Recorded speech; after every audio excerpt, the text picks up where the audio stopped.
كلما زاد التنافس بين أسراب الشباب وابتدى قر الطبول في ميادين الحراب. السلام علیکم ورحمۃ اللہ وبرکاتہ. بسم اللہ والحمد للہ والصلاة والسلام علی رسول اللہ. اما بعد، آج بتاریخ 19 جنوری سن 2017 بروز جمعرات بعد صلاۃ عشاء موسیٰ جامع مسجد نیو ثنائیہ کے اندر ایک حسین پروگرام، حسین اور خوبصورت موضوعات پر منعقد ہو رہا ہے، جس کا عنوان ہے پیغام امن. اس عنوان کے تحت مختلف گوشوں پر ہمارے علماء کرام خطاب عام فرمائیں گے، اور آج کے پروگرام کی صدارت فرما رہے ہیں ہمارے فضیلت الشیخ حافظ شبیر صاحب مدنی حفظہ اللہ. میں ان کی پیشگی اجازت سے پروگرام کو آگے بڑھاتے ہوئے سب سے پہلے میں یہ بتلا دینا چاہتا ہوں کہ آج کے اس پروگرام میں سب سے پہلے خطاب عام جو ہوگا، دہشت گردی ایک عظیم ترین جرم، جس پر صدر اجلاس محترم صاحب خطاب عام فرمائیں گے. پھر اس کے بعد نہایت اہم موضوع امن کی اہمیت، اس پر روشنی ڈالیں گے ہمارے فضیلت الشیخ جناب عبد المجید صاحب مدنی حفظہ اللہ، داعی اسلامی سینٹر عیون. تیسرے موضوع پر گفتگو کریں گے فضیلت الشیخ حافظ نسیم احمد صاحب محمدی، جن کا عنوان ہے تکفیر، خطرناکی اور اندیشے، داعی اسلامی سینٹر مبرز. پھر ایک نہایت اہم موضوع جو سمجھیے کہ پروگرام کا ایک نچوڑ ہے، فکری انحراف سے حفاظت. اس پر روشنی ڈالیں گے احساء اسلامی سینٹر حفوف شعبہ اردو اور ہندی کے مائناز داعی، ہمارے مخلص ساتھی ہم سفر فضیلت الشیخ عبدالہادی عبدالخالق مدنی حفظہ اللہ. اور اگر وقت بچا ان لوگوں سے تو آخری موضوع ہوگا ولی امر کی اطاعت، جس پر خاکسار کچھ کہنے کی جسارت کرے گا. مقررین کرام کو دعوت دینے سے پہلے میں مناسب سمجھتا ہوں کہ اس بزم سعید کا آغاز ہو تلاوت کلام پاک سے. اس لیے میں دعوت دیتا ہوں عزیزم عبداللہ حمود سلمہ کو کہ وہ آئیں اور قرآن کریم کی چند آیات کی تلاوت کریں. عزیزم عبداللہ حمود سلمہ. السلام علیکم ورحمۃ اللہ وبرکاتہ. اعوذ باللہ من الشیطان الرجیم. بسم اللہ الرحمن الرحیم. ان للمتقین مفازا حدائق وعنابا وكواعب ترابا وكأسا دهاقا لا يسمعون فيها لغوا ولا كذابا جزاء من ربك عطاء حسابا. رب السماوات والأرض وما بينهما الرحمن لا يملكون منه خطابا. يوم يقوم الروح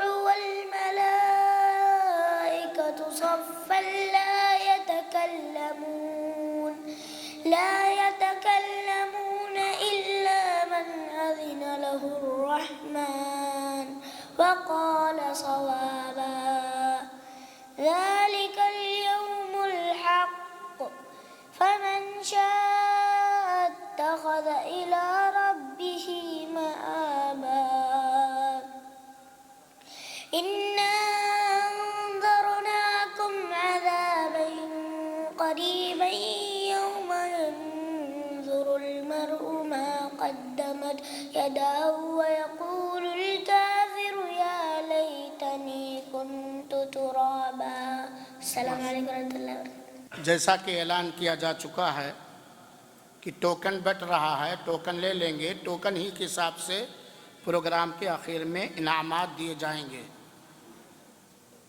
موضوع ہے دہشت گردی ایک عظیم جرم، جس پر اظہار خیال فرمائیں گے محترم صدر اجلاس صاحب فضیلۃ الشیخ شبیر احمد نذیر احمد مدنی، داعی اسلامک سینٹر خالدیہ.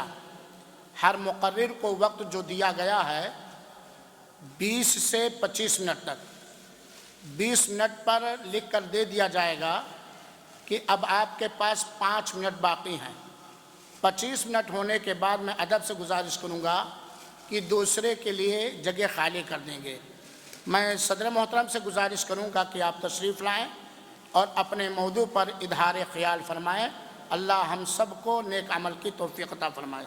بين أسراب الشباب وابتدى قر الطبول فيما. السلام علیکم ورحمۃ اللہ وبرکاتہ.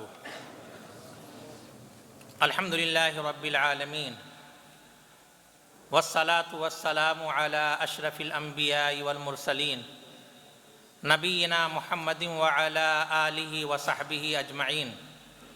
اعوذ باللہ من الشیطان الرجیم وَلَا تُفْسِدُوا فِي الْأَرْضِ بَعْدَ إِصْلَاحِهَا. اللہ سے کرے دور تو تعلیم بھی فتنہ، املاک بھی اولاد بھی جاگیر بھی فتنہ، باطل کے لیے اٹھے تو شمشیر بھی فتنہ، شمشیر ہی کیا نعرہ تکبیر بھی فتنہ. معزز سامعین، آج کے اس تاریخ ساز اجلاس میں شرکت اور اس میں ایک اہم اور حساس موضوع پر گفتگو کی سعادت میرے لیے شرف اور مسرت کا باعث ہے. اللہ تبارک و تعالی ہمیں اس موضوع کی وضاحت کرنے کی توفیق دے اور اس اجلاس کو خیر و برکت کا باعث بنائے. یہ موضوع وقت کی اہم ضرورت ہے. اس موضوع پر گفتگو وقت کی اہم ضرورت ہے، اس لیے کہ دہشت گردی موجودہ دور میں ایک وبا، ایک لعنت اور ایک ناسور کی شکل اختیار کر چکی ہے. ایک طرف تو انسانیت اس کے زخم سے کراہ رہی ہے، تو دوسری طرف دشمنان اسلام بڑے شد و مد کے ساتھ یہ پروپیگنڈا کر رہے ہیں کہ اسلام ایسا دین ہے جو انتہا پسندی، تشدد اور دہشت گردی کی تعلیم دیتا ہے اور اپنے پیروکاروں کو دہشت گرد بناتا ہے. چنانچہ مسلمانوں کو دہشت گرد سمجھا جا رہا ہے، حالانکہ یہ اسلام پر تہمت ہے، جھوٹ ہے. آج جہاں بھی کوئی حادثہ ہوتا ہے تو اسلام اور مسلمانوں کے ساتھ جوڑ دیا جاتا ہے، جبکہ اس کا کوئی ثبوت پیش نہیں کیا جا سکتا. اور تیسری بات یہ کہ آج کچھ سرپھرے، نادان، جذباتی قسم کے لوگ لا علمی اور صحیح رہنمائی نہ ملنے کی وجہ سے باطل تحریکوں سے متاثر ہو کر فکری انحراف کا شکار ہو جاتے ہیں اور ان کے آلے کار بن کر کے اسلام کے نام پر خود کش حملے کرتے ہیں۔ اسلام نے دوسروں کے جان و مال کی حفاظت کا حکم دیا ہے، یہ لوگ دوسروں کے مال کو لوٹنے اور معصوم لوگوں کو خاک و خون میں تڑپانے کو ثواب کا کام سمجھتے ہیں۔ اسلام ان کی حرکتوں سے اسلام کا چہرہ داغدار ہو رہا ہے اور اسلام ان کی حرکتوں سے بری ہے۔ اس لیے ضروری ہے کہ ہم اس موضوع کو سمجھیں کہ دہشت گردی کسے کہتے ہیں اور کیا حقیقت میں اسلام دہشت گردی کی تعلیم دیتا ہے جیسا کہ پروپیگنڈا کیا جا رہا ہے، یا یہ کہ اسلام پہ یہ تہمت ہے، جھوٹ ہے اور اسلام دہشت گردی کو گھناونا جرم اور خطرناک گناہ سمجھتا ہے۔ میرے بھائیوں، دہشت گردی کا لغوی معنی ہے دہشت پھیلانے، خوف زدہ کرنے کے، اور اصطلاح میں دہشت گردی کے معنی ہے ہر وہ ظلم اور زیادتی جو انسان کے جان پر، مال پر، اس کے دین پر، اس کے عقل پر، اس کی عزت اور آبرو پر افراد کی جانب سے یا جماعتوں کی جانب سے یا ملک کی جانب سے کی جائے۔ چنانچہ اس میں خوف و ہراس میں مبتلا کرنا، ڈرانا، دھمکانا، اذیت پہنچانا، ناحق قتل کرنا، رفاہ عامہ کی چیزوں کو یا ذاتی اور عوامی ملکیتوں کو نقصان پہنچانا، یا عوامی، سرکاری، قدرتی ذرائع آمدنی کو تباہ و برباد کرنا، یہ سب دہشت گردی میں شامل ہے۔ اور دہشت گردی یہ اسلامی تعلیمات کے منافی ہے۔ اسلام دہشت گردی کی تمام شکلوں اور تمام صورتوں کا معاند اور مخالف ہے۔ اسلام امن و سلامتی کا دین ہے، اسلام صلح و شانتی کا دین ہے، اسلام محبت، بھائی چارہ کا علمبردار ہے، اسلام انسان دوستی اور میل ملاپ، ملک اور قوم کی خدمت کی ترغیب دیتا ہے۔ اسلام تو دوسروں کے ساتھ حسن سلوک کرنے اور عفو و درگزر سے کام لینے کی تعلیم دیتا ہے۔ اسلام ہی دنیا میں وہ واحد دین ہے جو تمام بنی نوع انسان کو بغیر کسی تفریق کے، رنگ و نسل کی تفریق کے، بغیر کسی مذہب اور قوم کے تفریق کے قابل احترام قرار دیتا ہے۔ اسلام تو سراپا دین رحمت ہے، اس لیے کہ اللہ تبارک و تعالیٰ جس نے اس دین کو عطا کیا ہے اس کی صفت یہ کہ وہ ارحم الراحمین ہے، وہ اپنے دشمنوں پر بھی رحم کرنے والا ہے، اور جنہیں یہ دین عطا کیا گیا وہ رحمت للعالمین ہے۔ صرف مسلمانوں کے لیے رحمت نہیں بلکہ پوری کائنات کے لیے رحمت ہے۔ اس دین نے فتنہ اور فساد کو سختی سے منع کیا ہے۔ قرآن کریم میں اللہ تبارک و تعالیٰ فرماتا ہے وَلَا تُفْسِدُوا فِي الْأَرْضِ بَعْدَ إِصْلَاحِهَا، کہ زمین میں اصلاح کے بعد فتنہ اور فساد پیدا نہ کرو۔ فتنہ و فساد پیدا کرنا یہ مسلمانوں اور مومنوں کا کام نہیں، لیکن اگر اس کے باوجود کوئی دہشت پھیلاتا ہے اور انسانوں کی نیندیں حرام کرتا ہے، لوگوں کو خوف و ہراس میں مبتلا کرتا ہے، تو یاد رکھیں وہ قوم و ملت کا مجرم ہے، قرآن و حدیث کا مخالف ہے۔ اس دین رحمت نے تو ظلم و زیادتی اور قتل و خوریزی، برائی اور شرانگیزی کو سختی سے منع کیا ہے، بلکہ قتل اور خوریزی کو اس دین میں شرک کے بعد سب سے بڑا گناہ قرار دیا گیا ہے۔ اس دین نے تمام انسانیت کو بغیر کسی تفریق کے اتنی اہمیت دی ہے کہ ایک انسان کے قتل کو پوری انسانیت کا قتل اور ایک انسان کے جان بچانے کو پوری انسانیت کے بچانے کے مترادف قرار دیا ہے۔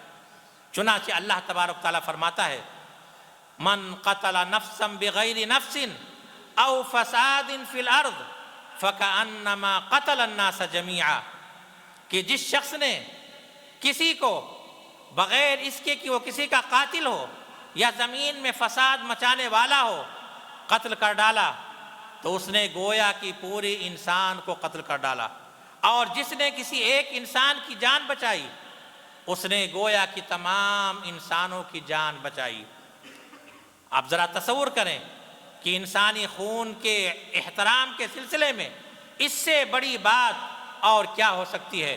اور خون مسلم کی عظمت بیان کرتے ہوئے اللہ کے رسول صلی اللہ علیہ وسلم فرماتے ہیں لَزَوَالُ الدُّنْيَا أَهْوَنُ عِنْدَ اللَّهِ مِنْ قَتْلِ رَجُلٍ مُسْلِمٍ، اللہ تبارک و تعالیٰ کے نزدیک پوری دنیا کی تباہی ایک مسلمان کے قتل کے مقابلے میں زیادہ ارزاں ہے، زیادہ آسان ہے۔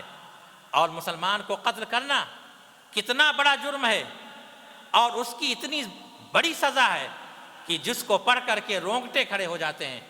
اللہ تبارک و تعالیٰ فرماتا ہے وَمَن يَقْتُلْ مُؤْمِنًا مُتَعَمِّدًا فَجَزَاؤُهُ جَهَنَّمُ خَالِدًا فِيهَا، کہ جو شخص جان بوجھ کر کسی مومن کو قتل کرے گا تو پہلی سزا فَجَزَاؤُهُ جَهَنَّم، اس کا ٹھکانہ جہنم ہوگا، خالداً فیہا، ہمیشہ اس میں رہے گا، وغضب اللہ علیہ، اللہ تبارک تعالیٰ کا غضب اس پر نازل ہوگا، ولعنہ، اور اس پر اللہ تبارک و تعالیٰ کی لعنت ہوگی۔ اور پانچویں سزا وَأَعَدَّ لَهُ عَذَابًا عَظِيمًا، اور اس کے لیے اللہ تبارک و تعالیٰ نے بڑا عذاب تیار کر رکھا ہے۔ آپ تصور کریں کہ جو دین انسانی جان بچانے کے لیے مردار کھانے کی اجازت دے دے، بلکہ اس سے بڑھ کر کے جو دین انسانی جان بچانے کے لیے کلمہ کفر زبان سے ادا کرنے کی رخصت دے دے، اس شرط کے ساتھ کہ ایمان کے ساتھ اس کا دل مطمئن ہو، کیا وہ دین دہشت گردی کی تعلیم دے سکتا ہے؟ اسلام نے تو خودکشی کرنے کو بھی سختی کے ساتھ حرام قرار دیا ہے، خواہ مسلمان ہی کیوں نہ ہو، اور اسے جہنمی قرار دیا ہے۔ اور خودکشی چاہے خنجر کے ذریعے ہو، چاہے زہر کے ذریعے ہو، چاہے خودکش جاکٹ کے ذریعے ہو، چاہے دھماکہ خیز مواد کے ذریعے ہو، چاہے بارود بھری گاڑی کے ذریعے ہو، چاہے بم کے ذریعے ہو، کسی بھی ذریعے ہو، سب کا یہی حکم ہے۔ اللہ تبارک تعالیٰ فرماتا ہے وَلَا تَقْتُلُوا أَنفُسَكُمْ إِنَّ اللَّهَ كَانَ بِكُمْ رَحِيمًا، تم اپنے آپ کو قتل نہ کرو، بے شک اللہ تبارک و تعالیٰ نہایت رحم کرنے والا ہے۔ وَمَن يَفْعَلْ ذَلِكَ عُدْوَانًا وَظُلْمًا فَسَوْفَ نُصْلِيهِ نَارًا، اور جو ظلم و زیادتی کرتے ہوئے ایسا کرے گا تو اسے ہم جہنم میں داخل کریں گے۔ اور حضرت ابو ہریرہ رضی اللہ تعالیٰ عنہ روایت کرتے ہیں کہ اللہ کے رسول صلی اللہ علیہ وسلم نے فرمایا کہ جو شخص پہاڑ سے گر کر اپنا خاتمہ کرتا ہے تو وہ جہنم میں ہمیشہ گرتا رہے گا، اور جو شخص زہر پی کر کے اپنا قتل کرتا ہے تو جہنم میں ہمیشہ زہر پیتا رہے گا، اور جو شخص خنجر کے ذریعے اپنی خودکشی کرتا ہے تو ہمیشہ جہنم میں اپنے پیٹ میں خنجر زنی کرتا رہے گا۔ یہ اس کی سزا ہے جو خود اپنے آپ کو قتل کرے، تو جو دوسروں کو قتل کرتا ہے اس کی سزا کتنی عظیم ہوگی۔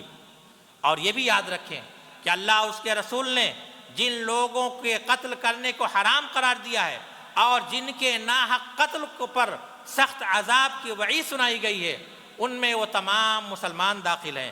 اسی طرح وہ تمام غیر مسلم جو ذمی ہوں، معاہد ہوں اور پناہ گزین ہوں، یا عصر حاضر کی اصطلاح میں ایسے غیر مسلم ہم وطن یا حکومتی اداروں کے جانب سے رہائشی اجازت نامے کے حامل لوگ یا کسی مسلمان ملک میں پاسپورٹ کے ذریعے داخل ہونے والے لوگ یا رزق کی تلاش میں داخل ہونے والے لوگ، یہ تمام کے تمام افراد اس میں شامل ہیں۔ حضرت عبداللہ ابن عمر رضی اللہ تعالیٰ عنہ کی روایت ہے کہ اللہ کے رسول صلی اللہ علیہ وسلم نے فرمایا کہ جس شخص نے کسی ذمی کو قتل کیا تو وہ جنت کی خوشبو نہیں پائے گا، حالانکہ جنت کی خوشبو 40 سال کی مسافت سے سونگھی جا سکے گی۔ یہ کس کی سزا ہے؟ ایسے شخص کی سزا ہے جو کسی غیر مسلم ہم وطن کو قتل کرے۔ جو کسی مسلم ہم وطن کو قتل کرے گا اس کی سزا کتنی بھیانک ہوگی۔ میرے بھائیوں، اسلام میں دہشت گردی کی گنجائش کیسے ہو سکتی ہے؟ جس نے ہتھیار کے ذریعے مذاق کرنے، ہتھیار کے ذریعے اشارہ کرنے سے بھی سختی سے منع کیا ہے۔ اللہ کے رسول صلی اللہ علیہ وسلم نے فرمایا، تم میں سے کوئی شخص اپنے بھائی کی طرف ہتھیار سے اشارہ نہ کرے، اس لیے کہ وہ نہیں جانتا کہ شیطان کب اس کے ہاتھ کو چوک لگا دے، حرکت دے دے اور وہ جہنم کے گڑھے میں جا گرے۔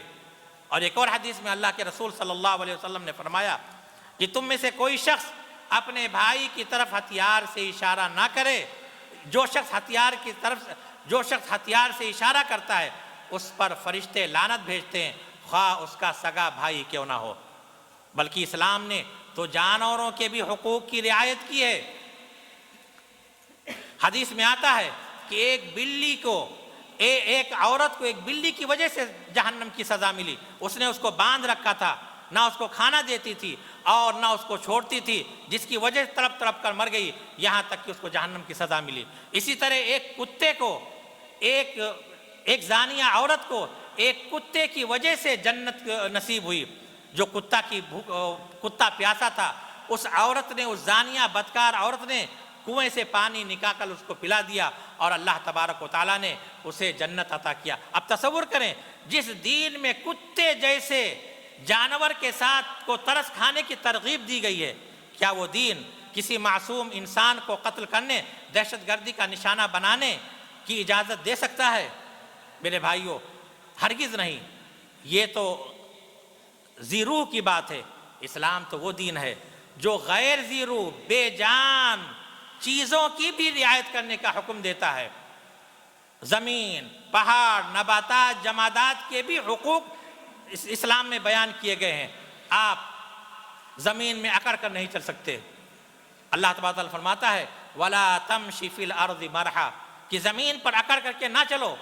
اور متکبرین، منافقین کے مذموم اوصاف میں یہ بیان کیا گیا ہے کہ وہ زمین میں فساد مچاتے ہیں اور کھیتی اور نسل کو تباہ کرتے ہیں۔ اللہ تبارک و تعالیٰ فرماتا ہے وَإِذَا تَوَلَّى سَعَىٰ فِي الْأَرْضِ لِيُفْسِدَ فِيهَا وَيُهْلِكَ الْحَرْثَ وَالنَّسْلَ وَاللَّهُ لَا يُحِبُّ الْفَسَادَ، کہ جب وہ پلٹ کر واپس ہوتا ہے تو زمین میں فتنہ و فساد برپا کرنے اور کھیتی اور نسل کو تباہ کرنے کی کوششوں میں لگا رہتا ہے، اور بے شک اللہ فساد کو پسند نہیں کرتا۔ اب آپ غور کریں کہ جو دین رحمت، جو دین برحق زمین جیسے بے روح بے جان چیز پر اکڑ کر چلنے کی اجازت نہیں دیتا، کیا وہ انسان اور جانوروں کے ساتھ حق تلفی، بدسلوکی اور ظلم و زیادتی کی اجازت دے سکتا ہے؟ یہ ہے اسلام کی پاکیزہ اور روشن تعلیمات، جن کو نظر انداز کر کے پرزور پروپگنڈے کے ذریعے سے یہ باور کرانے کی کوشش کی جاتی ہے کہ اسلام دہشت گردی کی تعلیم دیتا ہے، جبکہ حقیقت یہ ہے کہ اسلام نے جس قدر دہشت گردی کا سد باب کیا ہے، دنیا کے کسی مذہب، کسی قانون میں اس کی مثال نہیں ملتی۔ دنیا کے کسی قانون میں آج دولت کی ہوس، ملک گیری کی خواہش، دوسروں کو حقیر سمجھنے کے جذبے نے دہشت گردی کو ختم کرنے کے بجائے اور مزید لوگوں کو دہشت گرد بنا دیا ہے۔ آج دہشت گردی کو دہشت گردی کے ذریعے ختم کیا جاتا ہے، تو دہشت گردی کیسے ختم ہوگی؟ اگر دہشت گردی کو جڑ سے اکھاڑ پھینکنا ہے تو معلم انسانیت کی تعلیمات کو اپنانا ہوگا۔ آپ نے اپنی تعلیمات سے اور عملی طور پر بھی نہ صرف یہ کہ دہشت گردی سے باز رہنے کا پیغام دیا، بلکہ ہر شخص کو یہ اس بات کا پابند بنایا کہ زمین سے، دنیا سے ظلم و جبر اور دہشت گردی کے خاتمے کا ذمہ دار ہے۔ اللہ کے رسول صلی اللہ علیہ وسلم نے مشرکین مکہ کی دہشت گردیوں کا سامنا کیا، لیکن کبھی بھی دہشت گردی کا جواب دہشت گردی سے نہیں دیا، گالیوں کا جواب خاموشی سے، پتھر کا جواب صبر و تحمل سے دیا۔ دعوت حق کے پاداش میں طائف کے اوباش لوگوں نے آپ پر پتھر برسائے، لیکن اس کے باوجود آپ نے انہیں معاف کر دیا، انہیں بد دعا تک نہیں دی۔ فتح مکہ کے موقع پر کفار مکہ جنہوں نے آپ کو اور آپ کے ساتھیوں کو ہر طرح کی اذیتیں دی تھی، ظلم و ستم کے پہاڑ ڈھائے تھے، یہاں تک کہ مکہ سے نکلنے پر مجبور کیا تھا، سارے لوگ سر جھکائے کھڑے تھے۔ آپ ایک ایک ظلم کا بدلہ گن گن کر لے سکتے تھے، لیکن اللہ کے رسول صلی اللہ علیہ وسلم نے سب کو معاف کر دیا۔ اس لیے دہشت گردی کے خاتمے کے دعوے دار لوگ اگر دہشت گردی کا خاتمہ چاہتے ہیں تو اس معلم انسانیت کی تعلیمات کی روشنی میں دہشت گردی کے خاتمے کا حل تلاش کریں۔ اور آخر میں پورے وثوق کے ساتھ بیان کرنا چاہتا ہوں کہ چونکہ یہ مملکت توحید سعودی عرب، چونکہ یہاں کا دستور کتاب و سنت ہے اور اس کا ہر نظام اور ہر قانون کتاب و سنت سے ماخوذ ہے، یہ بلد توحید ہے، مظاہر شرک سے پاک ملک ہے، اس لیے دشمنان توحید کی آنکھوں میں شہتیر کی طرح چبھ رہا ہے۔ اس لیے اس کو بدنام کرنے کے لیے سازش کے تحت یہ پروپیگنڈا کیا جاتا ہے کہ یہ آتنکواد کو بڑھاوا دیتا ہے، جبکہ حقیقت یہ ہے کہ جس طرح یہ ملک آتنکواد اور دہشت گردی کا سامنا کرتا ہے، دنیا کا شاید کوئی ملک ایسا نہ ہو۔ مختلف خطوں میں شر پسند عناصر خود کش حملے کرتے ہیں، معصوم لوگوں کو قتل کرتے ہیں، یہاں تک کہ اسلامی شعائر اور مقدسات اسلامیہ کو بھی دہشت گردی کا نشانہ بنانے سے دریغ نہیں کرتے۔ لیکن میرے بھائیوں، یہ عقیدہ توحید اور دین اسلام کی برکت ہے کہ یہاں کے باشعور حکمرانوں اور خدا ترس علماء کرام اور یہاں کے ہوش مند عوام نے ہر محاذ اور ہر پلیٹ فارم پر دہشت گردی کی مذمت کی اور عملی اقدام سے اور اس کے خلاف عملی اقدام کیا۔ یہی وجہ ہے کہ تمام تر خطرات اور چیلنج کے باوجود یہاں یہ ملک امن و شانتی کا سب سے بڑا گہوارہ ہے۔ اس لیے میرے بھائیوں، یہ ایک گھناؤنا جرم ہے کہ ہم سازشی ذہنیت کا شکار ہو کر کے امن پسند ملک اور اس کے قانون جو کہ کتاب و سنت کا نچوڑ ہے، اسے دہشت گردی جیسی لعنت سے ہم متہم کریں۔ اصل یہ ہے کہ دہشت گردی کا کوئی مذہب، کوئی دین، کوئی تہذیب، کوئی ثقافت نہیں ہوتی، یہ تو صرف چند سر پھرے لوگوں کی کارستانی ہے جو امن دشمن ہوتے ہیں، جو انسانی اخلاق و تہذیبی اقدار سے عاری ہوتے ہیں۔ آخر میں دعا ہے کہ اللہ تبارک و تعالیٰ اس ملک کو اور تمام ممالک، تمام بلاد اسلامیہ کو اپنے حفظ و امان میں رکھے، انہیں دن دونی رات چوگنی ترقی عطا فرمائے، حاسدوں کے حسد سے محفوظ رکھے اور ہر قسم کی دہشت گردی کا نشانہ بننے سے انہیں بچائے اور ہمیشہ اپنے حفظ و امان میں رکھے۔ وآخر دعوانا ان الحمدللہ رب العالمین وصلی اللہ وسلم علی نبینا محمد وعلی آلہ وصحبہ اجمعین۔ كلما زاد التنافس بين أسراب الشباب. السلام عليكم ورحمة الله وبركاته. بسم الله والحمد لله والصلاة والسلام على رسول الله. قال الله تعالى في القرآن المجيد: أعوذ بالله من الشيطان الرجيم، بسم الله الرحمن الرحيم، فليعبدوا رب هذا البيت الذي أطعمهم من جوع وآمنهم من خوف. وقال النبي صلى الله عليه وسلم: المسلم من سلم المسلمون من لسانه ويده، والمؤمن من أمنه الناس على أموالهم ودمائهم. رب اشرح لي صدري ويسر لي أمري واحلل عقدة من لساني يفقهوا قولي. سبحانك لا علم لنا إلا ما علمتنا إنك أنت العليم الحكيم. صدر جلسہ حضرات علماء کرام، کارکنان اسلامک دعویٰ سینٹر حفوف احساء،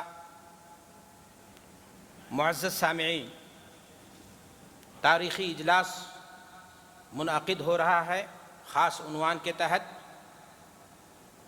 اور اس میں خطاب کے لیے مجھے موضوع دیا گیا ہے امن کی اہمیت و ضرورت۔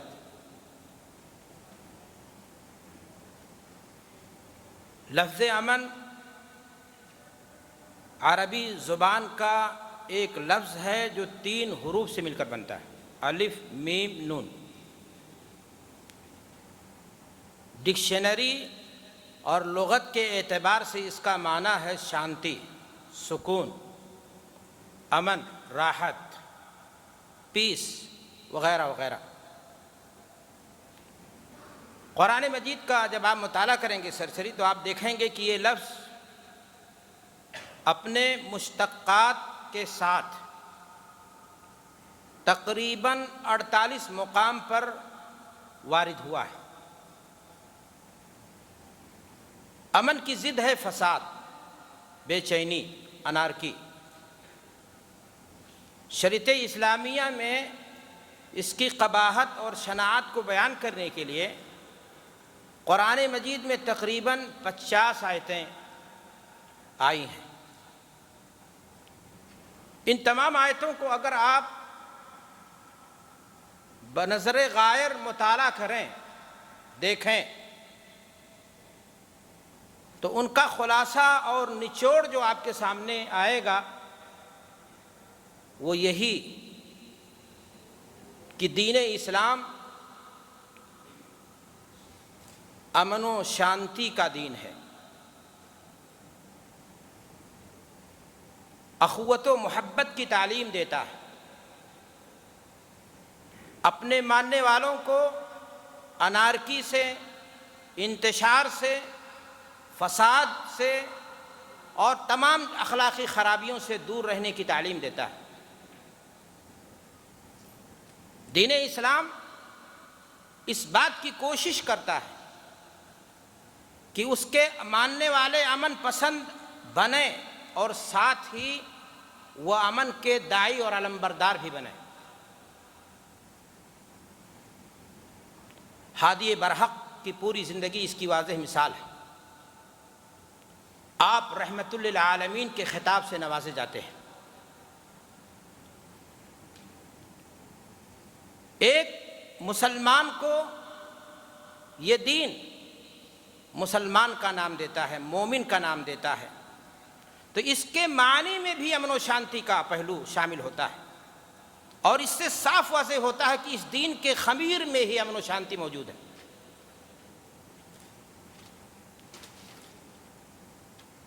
قرآن مجید کا جب آپ مطالعہ کریں گے تو آپ کو پتہ یہ چلے گا کہ قانون اور دستور کی جو آخری کتاب نازل ہوئی ہے اس کی شروعات ہو رہی ہے بسم اللہ الرحمن الرحیم کے ذریعہ، کہ شروع کرتا ہوں اللہ کے نام سے جو انتہائی مہربان اور رحم کرنے والا ہے۔ یہی نہیں میرے بھائیوں، آپ دیکھو گے تو ہر اعتبار سے دین اسلام اپنے ماننے والوں کو امن کی تعلیم دیتا ہے۔ امن کی اسلام میں کس قدر اہمیت ہے؟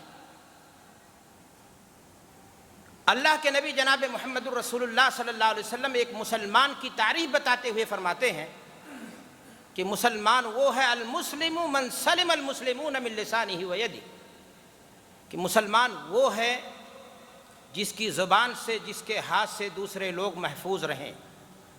اور مومن کون ہے؟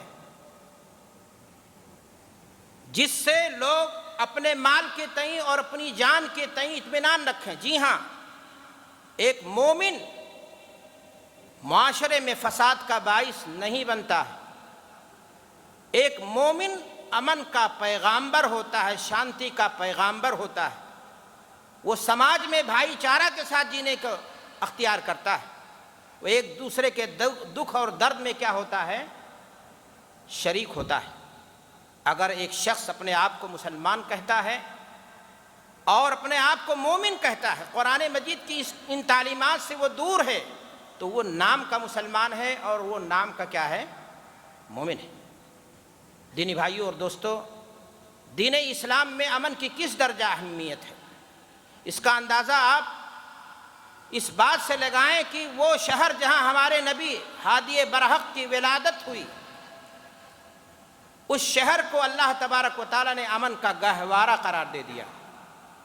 من دخلہ کان آمنا، حرم کے حدود میں جو داخل ہو جائے، انسان نہیں جانور بھی، وہ بھی سکون محسوس کرتا ہے، امن محسوس کرتا ہے، اس کے جان و مال کے ساتھ کوئی تلاعب، کوئی چھیڑ چھاڑ نہیں کی جائے گی۔ دین اسلام نے امن کو کس درجہ اہمیت دی ہے، کتنی بڑی نعمت قرار دی ہے۔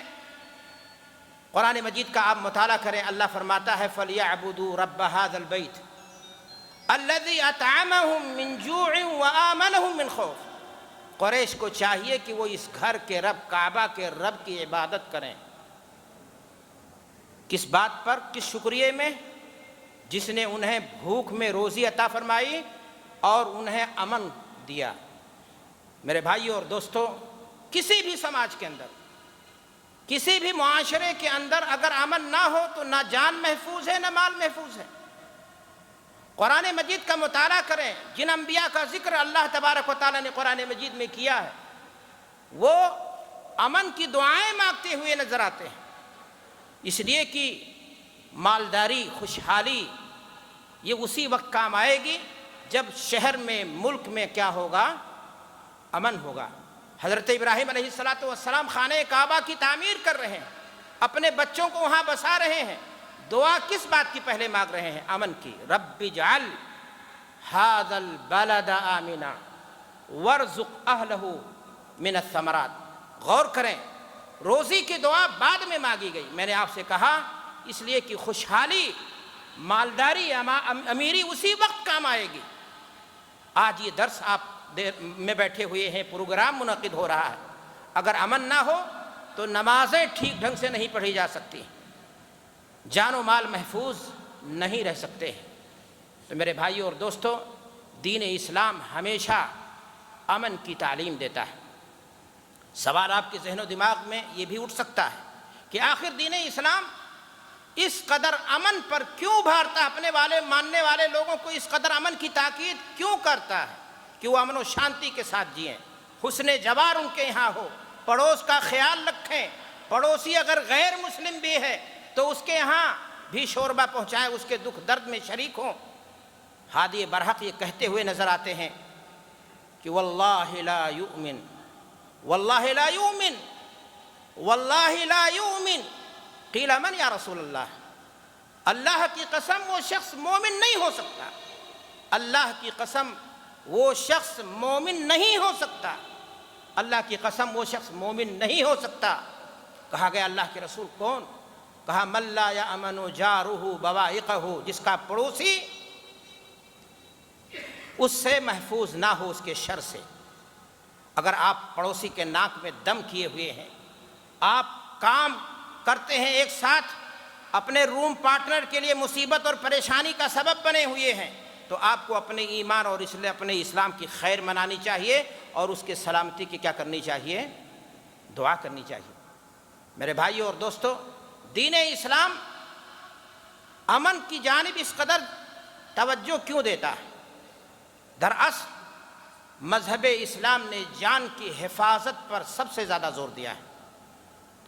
ہمارے شیخ نے وہ حدیث آپ کے سامنے پیش کی کہ اللہ تبارک و تعالیٰ کی نگاہ میں اللہ کے گھر کو ڈھا دیا جائے، وہ بات اتنی زیادہ اہم نہیں ہے جتنا ایک انسان کا ناحق خون ہو جائے، اس لیے کہ اللہ کا گھر انسانوں نے بنایا ہے، دوبارہ پھر بنا جائے گا، لیکن انسان کو پیدا کرنے والا اللہ ہے، اس کی جان جب چلی گئی تو اسے دوبارہ زندگی نہیں دی جا سکتی ہے۔ ناحق خون ہو جائے، اسلام اس چیز کو برداشت نہیں کرتا ہے، اور اسی ناطے مذہب اسلام امن کی جانب توجہ دیتا ہے، اس لیے کہ جب کسی بھی شہر سے، کسی بھی سماج سے امن کا فقدان ہوتا ہے تو سب سے پہلی ضرب جو پڑتی ہے وہ انسانی جانوں پر پڑتی ہے، اور اس میں تفصیل میں جانے کی ضرورت نہیں۔ اخبارات آپ دیکھتے ہیں، خبریں آپ سنتے ہیں، دنیا کا حال آپ کے سامنے ہے، نہ عزت محفوظ رہتی ہے، نہ جان محفوظ رہتی ہے،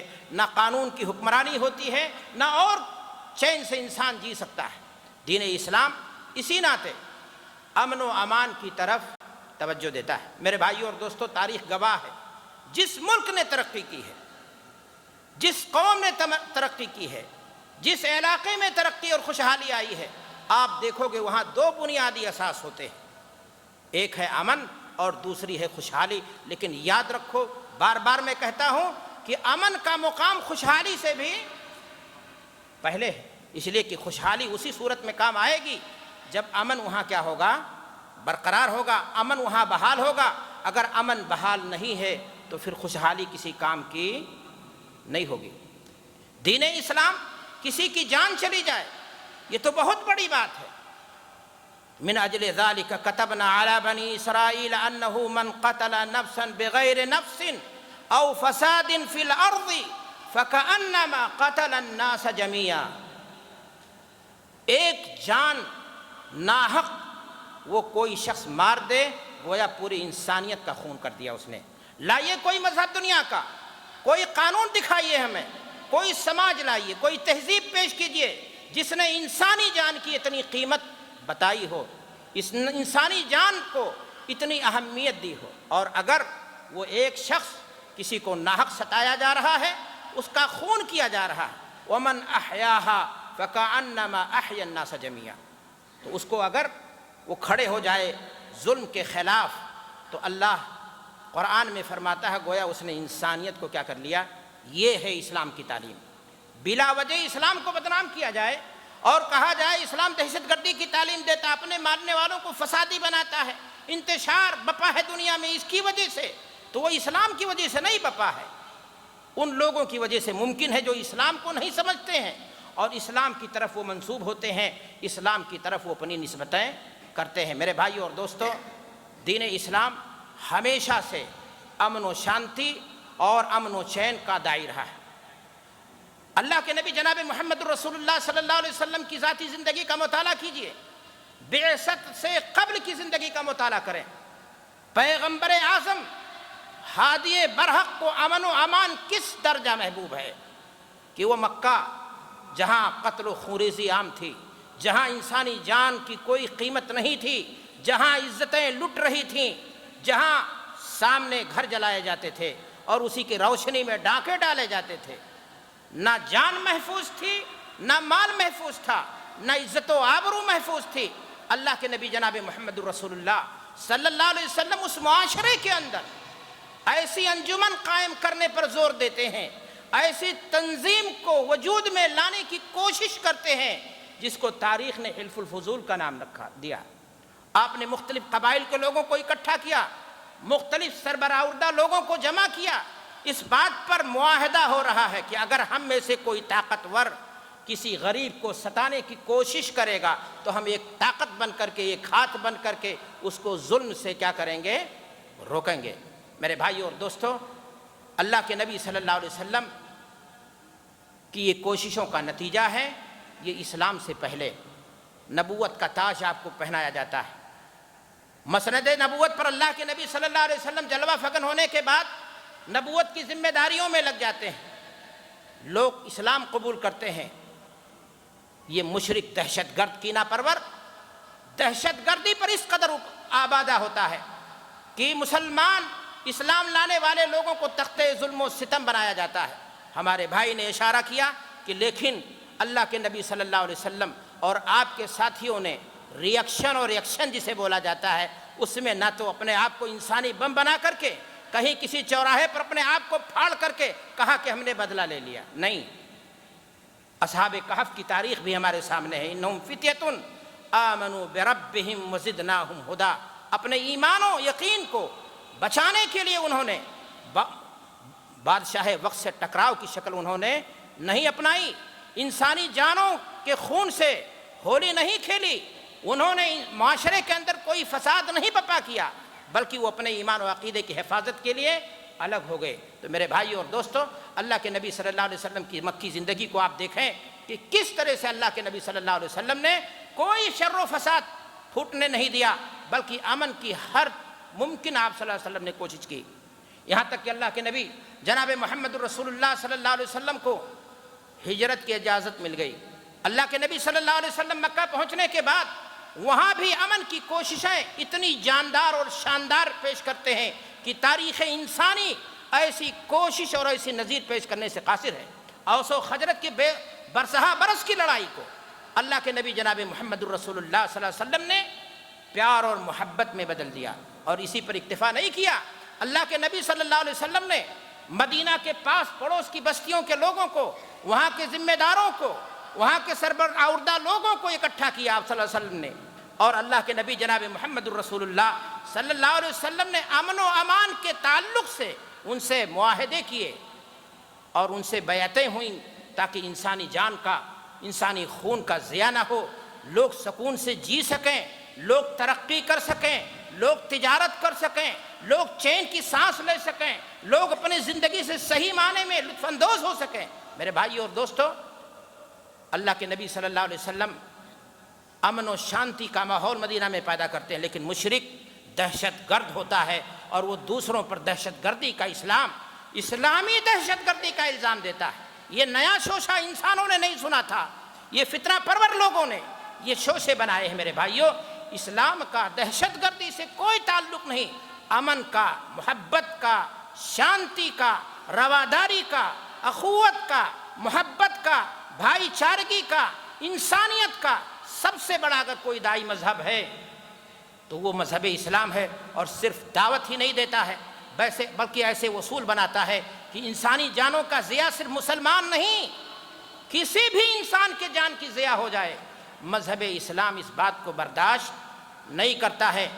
شیخ نے خاص طور سے اس حدیث کو آپ کے سامنے پیش کیا کہ اسلامی سلطنت کے اندر، اسلامی ملک کے اندر اقامے کے ذریعہ، پاسپورٹ کے ذریعہ، معاہدے کے ذریعہ روزی کی تلاش میں اگر کوئی شخص آیا ہے، ذمہ ہے، کام کر رہا ہے، اور اس کے تعلق سے کسی نے زیادتی کی، اس کے خون کو ناحق بہایا، اللہ کے نبی ہادی برحق فرماتے ہیں من قتل معاہدا لم یجد رائحۃ الجنہ، اگر کسی نے کسی ذمہ کو اسلامی ملک میں، مسلمانوں کے شہر میں اس کو ناحق قتل کر دیا بلا وجہ، تو ایسا شخص جنت کی خوشبو بھی نہیں پائے گا۔ میرے بھائی اور دوستو، آپ اس اسلامی غزوات کو دیکھیں، اللہ کے نبی جناب محمد الرسول اللہ صلی اللہ علیہ وسلم نے دفاعی پوزیشن میں جو غزوات کیے ہیں، آپ صلی اللہ علیہ وسلم نے اس میں بھی کس طرح عفو و درگزر کی مثال پیش کی ہے کہ انسانی تاریخ میں کوئی جنرل، کوئی اغوا،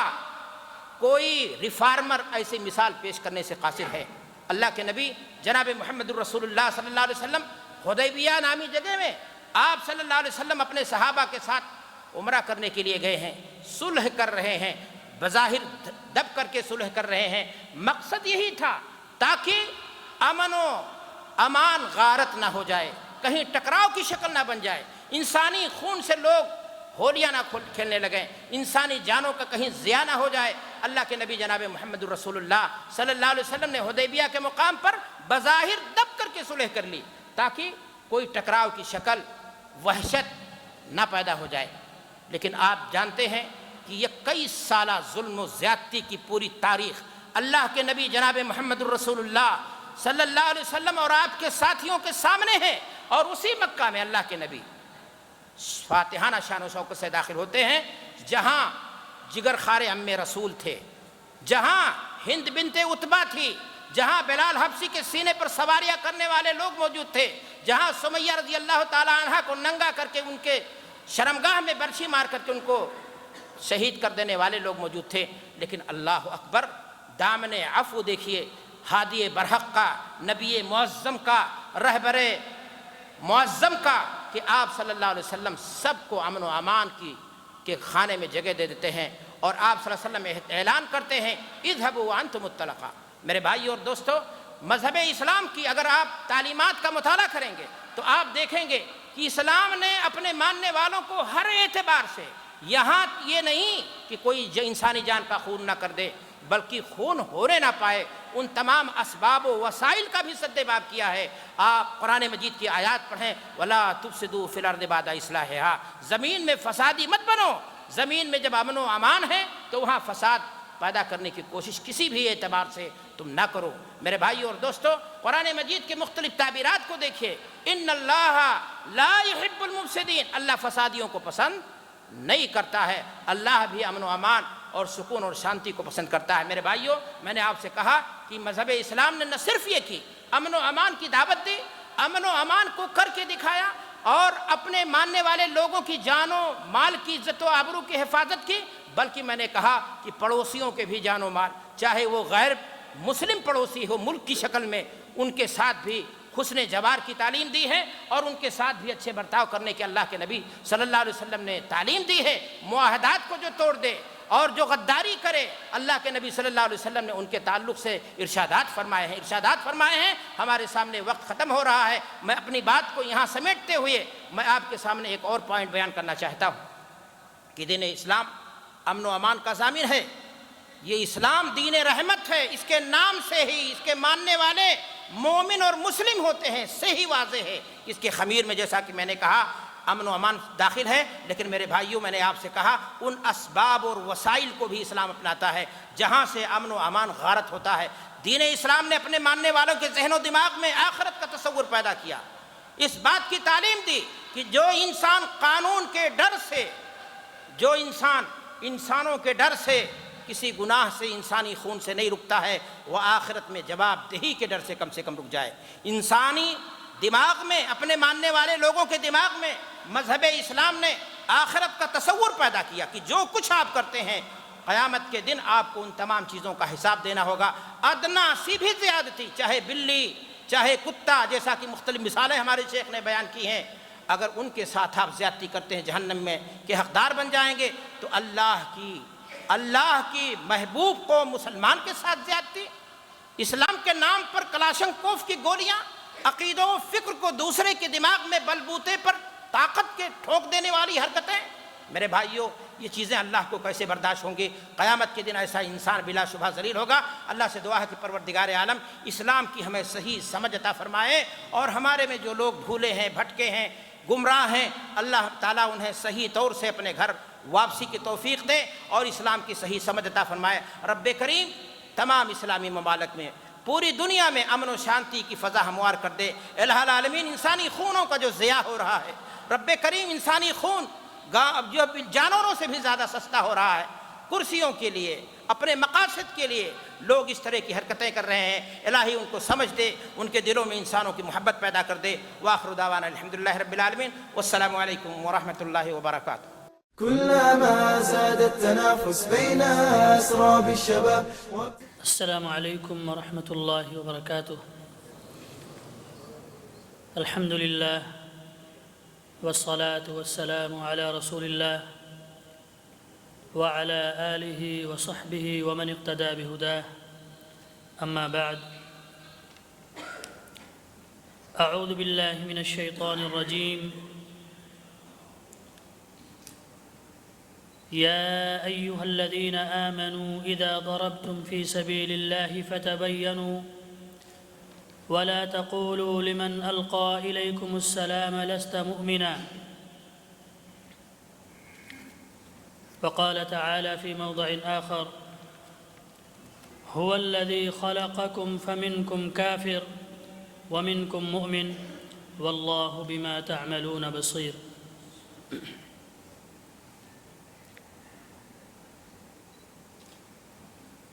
صدر جلسہ معزز و محترم علماء کرام اور قابل احترام ہمارے بزرگوں اور دوستوں،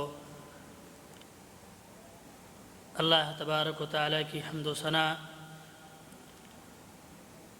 بڑائی اور بزرگی بیان کرنے کے بعد بے شمار درود و سلام نازل ہوں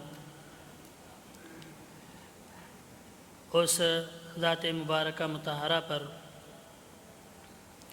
جس نے ہمیں اس دنیا میں اپنے رب کی مرضی کے مطابق زندگی گزارنے کا سلیقہ سکھایا۔ جیسا کہ یہ بتایا جا چکا ہے کہ آج کے اس عظیم الشان اجلاس میں میں آپ حضرات کے سامنے جس موضوع پر گفتگو کرنے کے لیے حاضر ہوا ہوں وہ موضوع ہے تکفیر کی خطرناکی اور اندیشے۔ یہ موضوع عصر حاضر کا بہت ہی اہم موضوع ہے، اور اس موضوع پر عموماً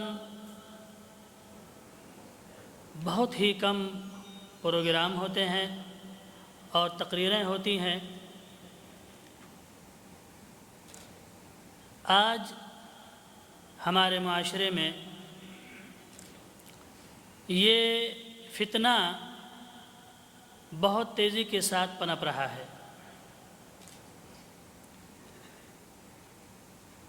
تکفیر میرے بھائیوں، اس کا مطلب کیا ہے؟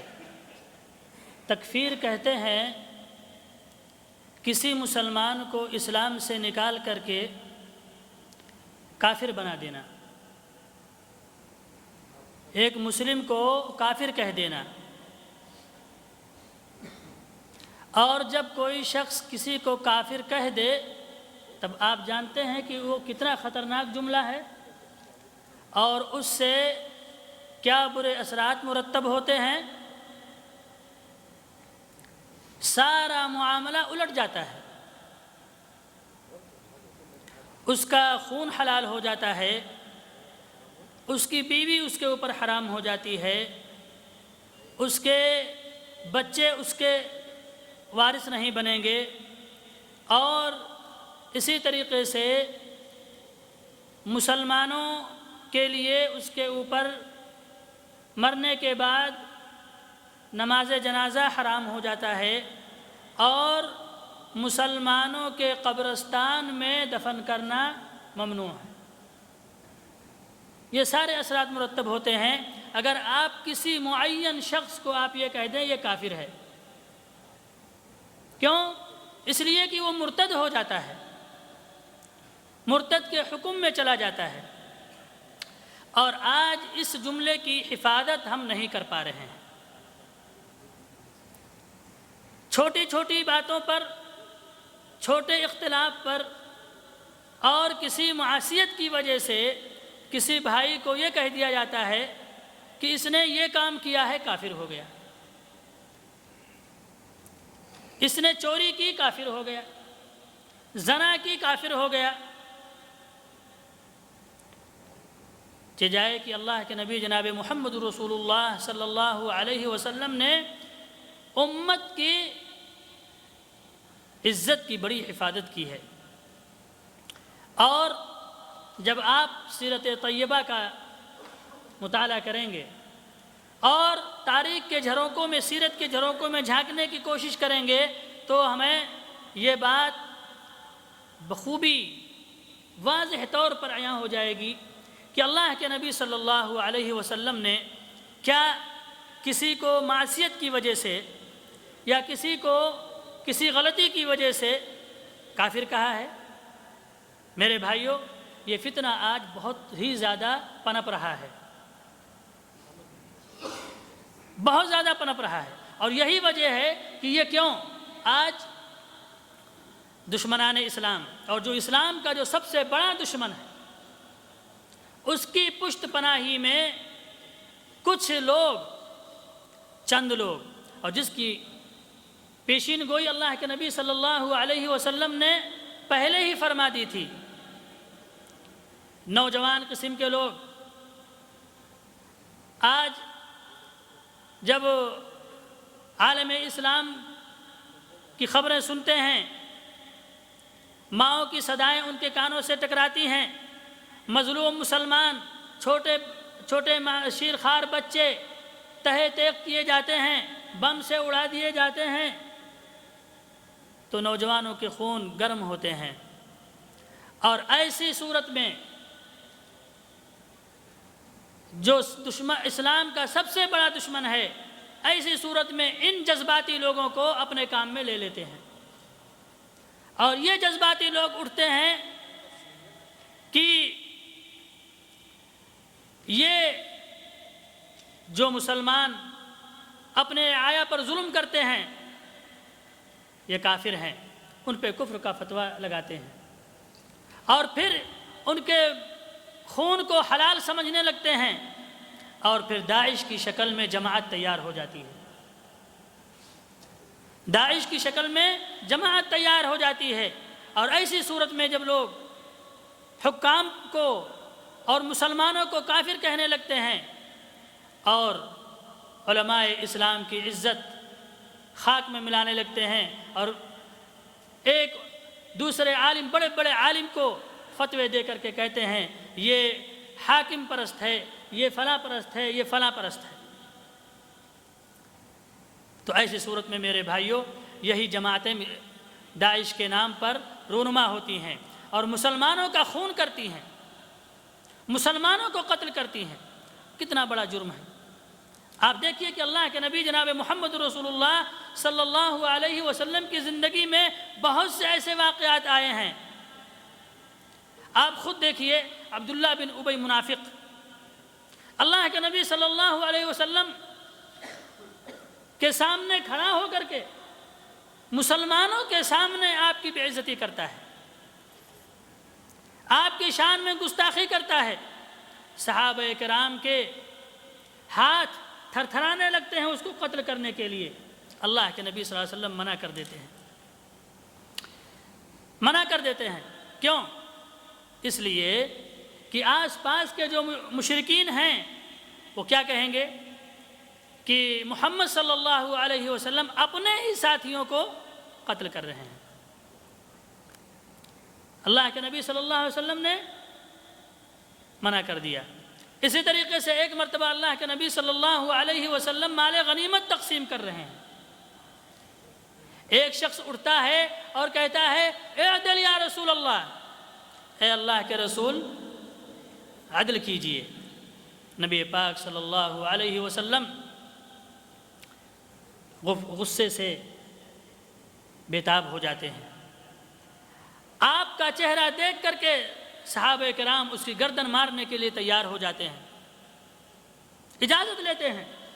اللہ کے نبی صلی اللہ علیہ وسلم کیا کہتے ہیں کہ نہیں نہیں، وہ نماز پڑھتا ہے، وہ سجدہ کرتا ہے، کافر نہیں کہا، کفر کا فتویٰ دے کر کے اس کو قتل کرنے کا حکم نہیں دیا۔ جس طریقے سے آج ہم بڑی جلدی سے فلاں عالم کو کافر کہہ دیتے ہیں، فلاں شخص کو کافر کہتے ہیں، فلاں مسلک کو کافر، اختلافی مسائل میں لے کر کے اور ایک دوسرے کو کافر کہنے شروع کر دیتے ہیں، اور اس سے امت میں پھوٹ پڑ جاتی ہے۔ اللہ کے نبی صلی اللہ علیہ وسلم نے اس کو بھی برداشت کیا، منافقین کو بھی برداشت کیا، اپنے ساتھ رکھا، کافر کہہ کر کے ان کو نہیں نکالا۔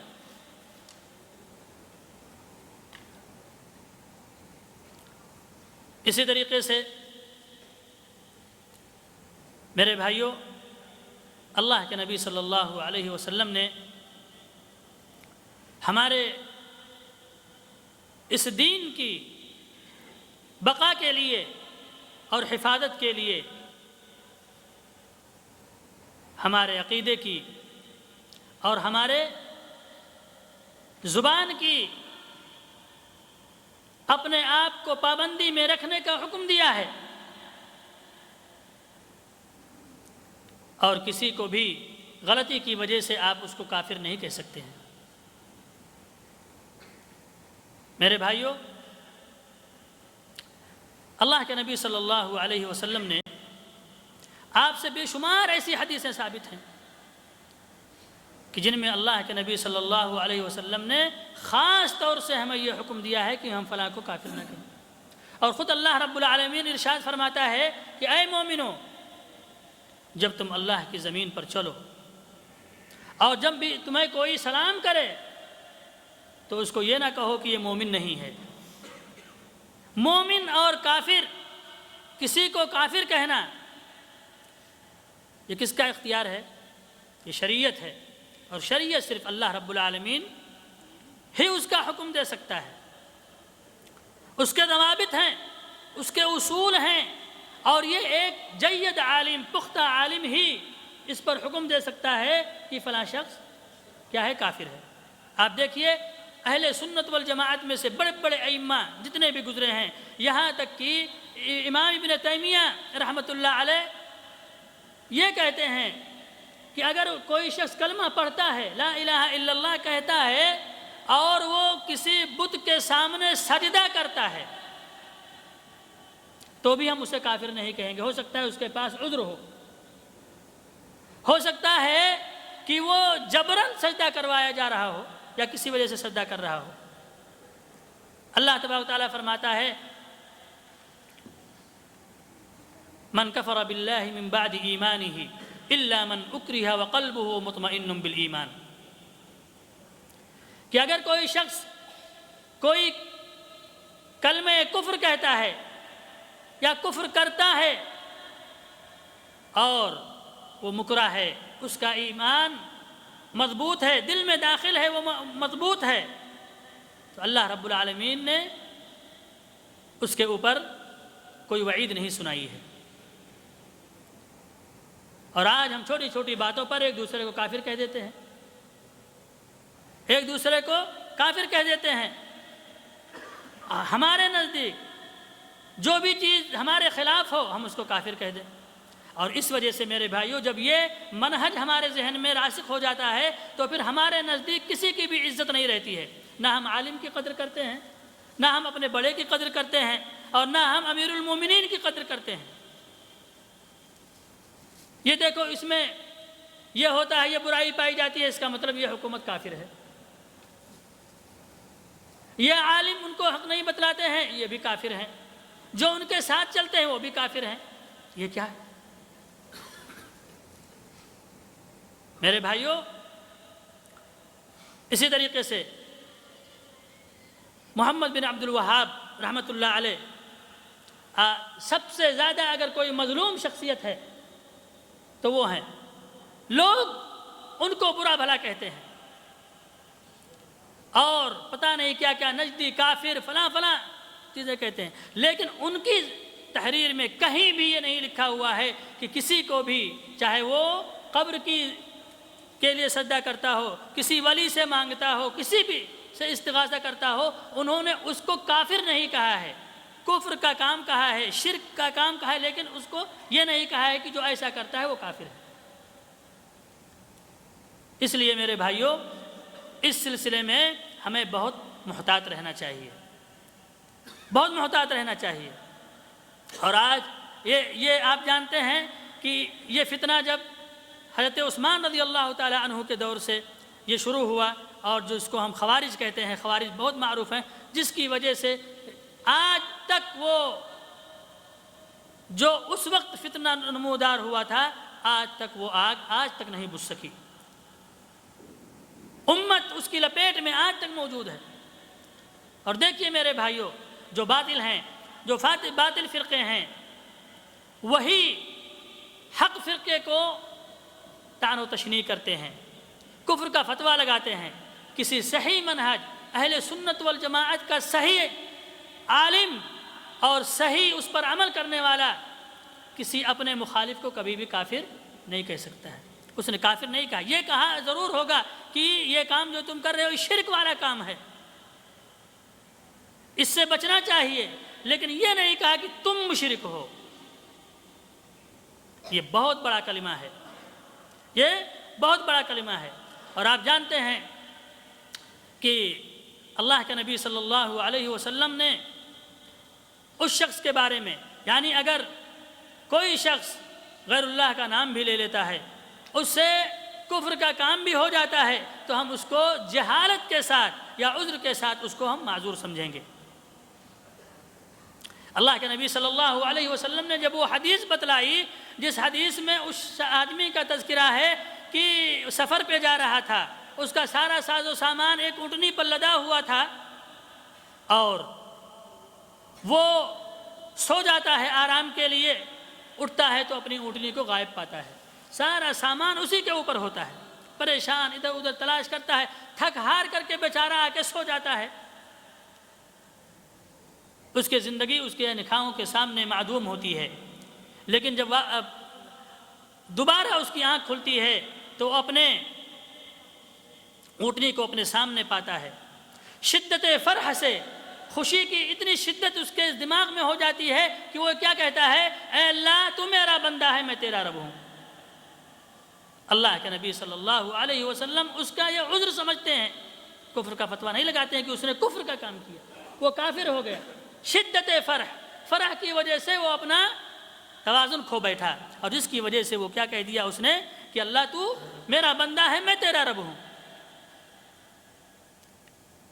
اسی طریقے سے میرے بھائیوں، یہ اتنا عظیم جرم ہے کہ اللہ کے نبی صلی اللہ علیہ وسلم کے پاس اسامہ آتے ہیں اور وہ اپنا جنگ کا واقعہ کہ اپنے صاحب کا کہ دونوں میں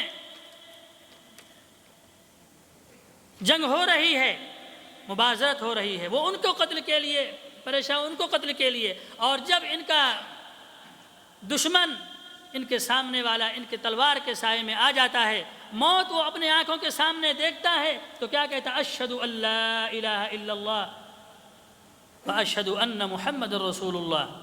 تو اسامہ سمجھتے ہیں کہ یہ موت کی وجہ سے، ڈر کی وجہ سے یہ اب کیا کر رہا ہے، اسلام قبول کر لیا ہے، دل میں اس کے اسلام داخل نہیں ہے، یہ کافر ہے، یہ کافر ہے، اور یہ سمجھ کر کے انہوں نے اس کو قتل کر دیا، چھوڑا نہیں۔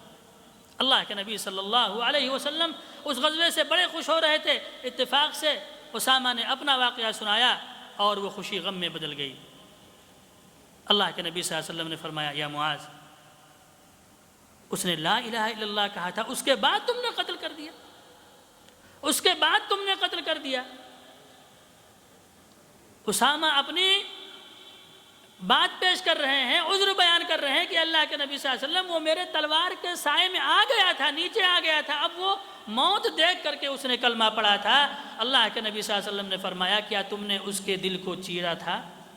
الا شققت قلبہ، تم نے کیسے جانا کہ اس نے اوپر سے اور ڈر کر کے اس نے کلمہ پڑھا تھا؟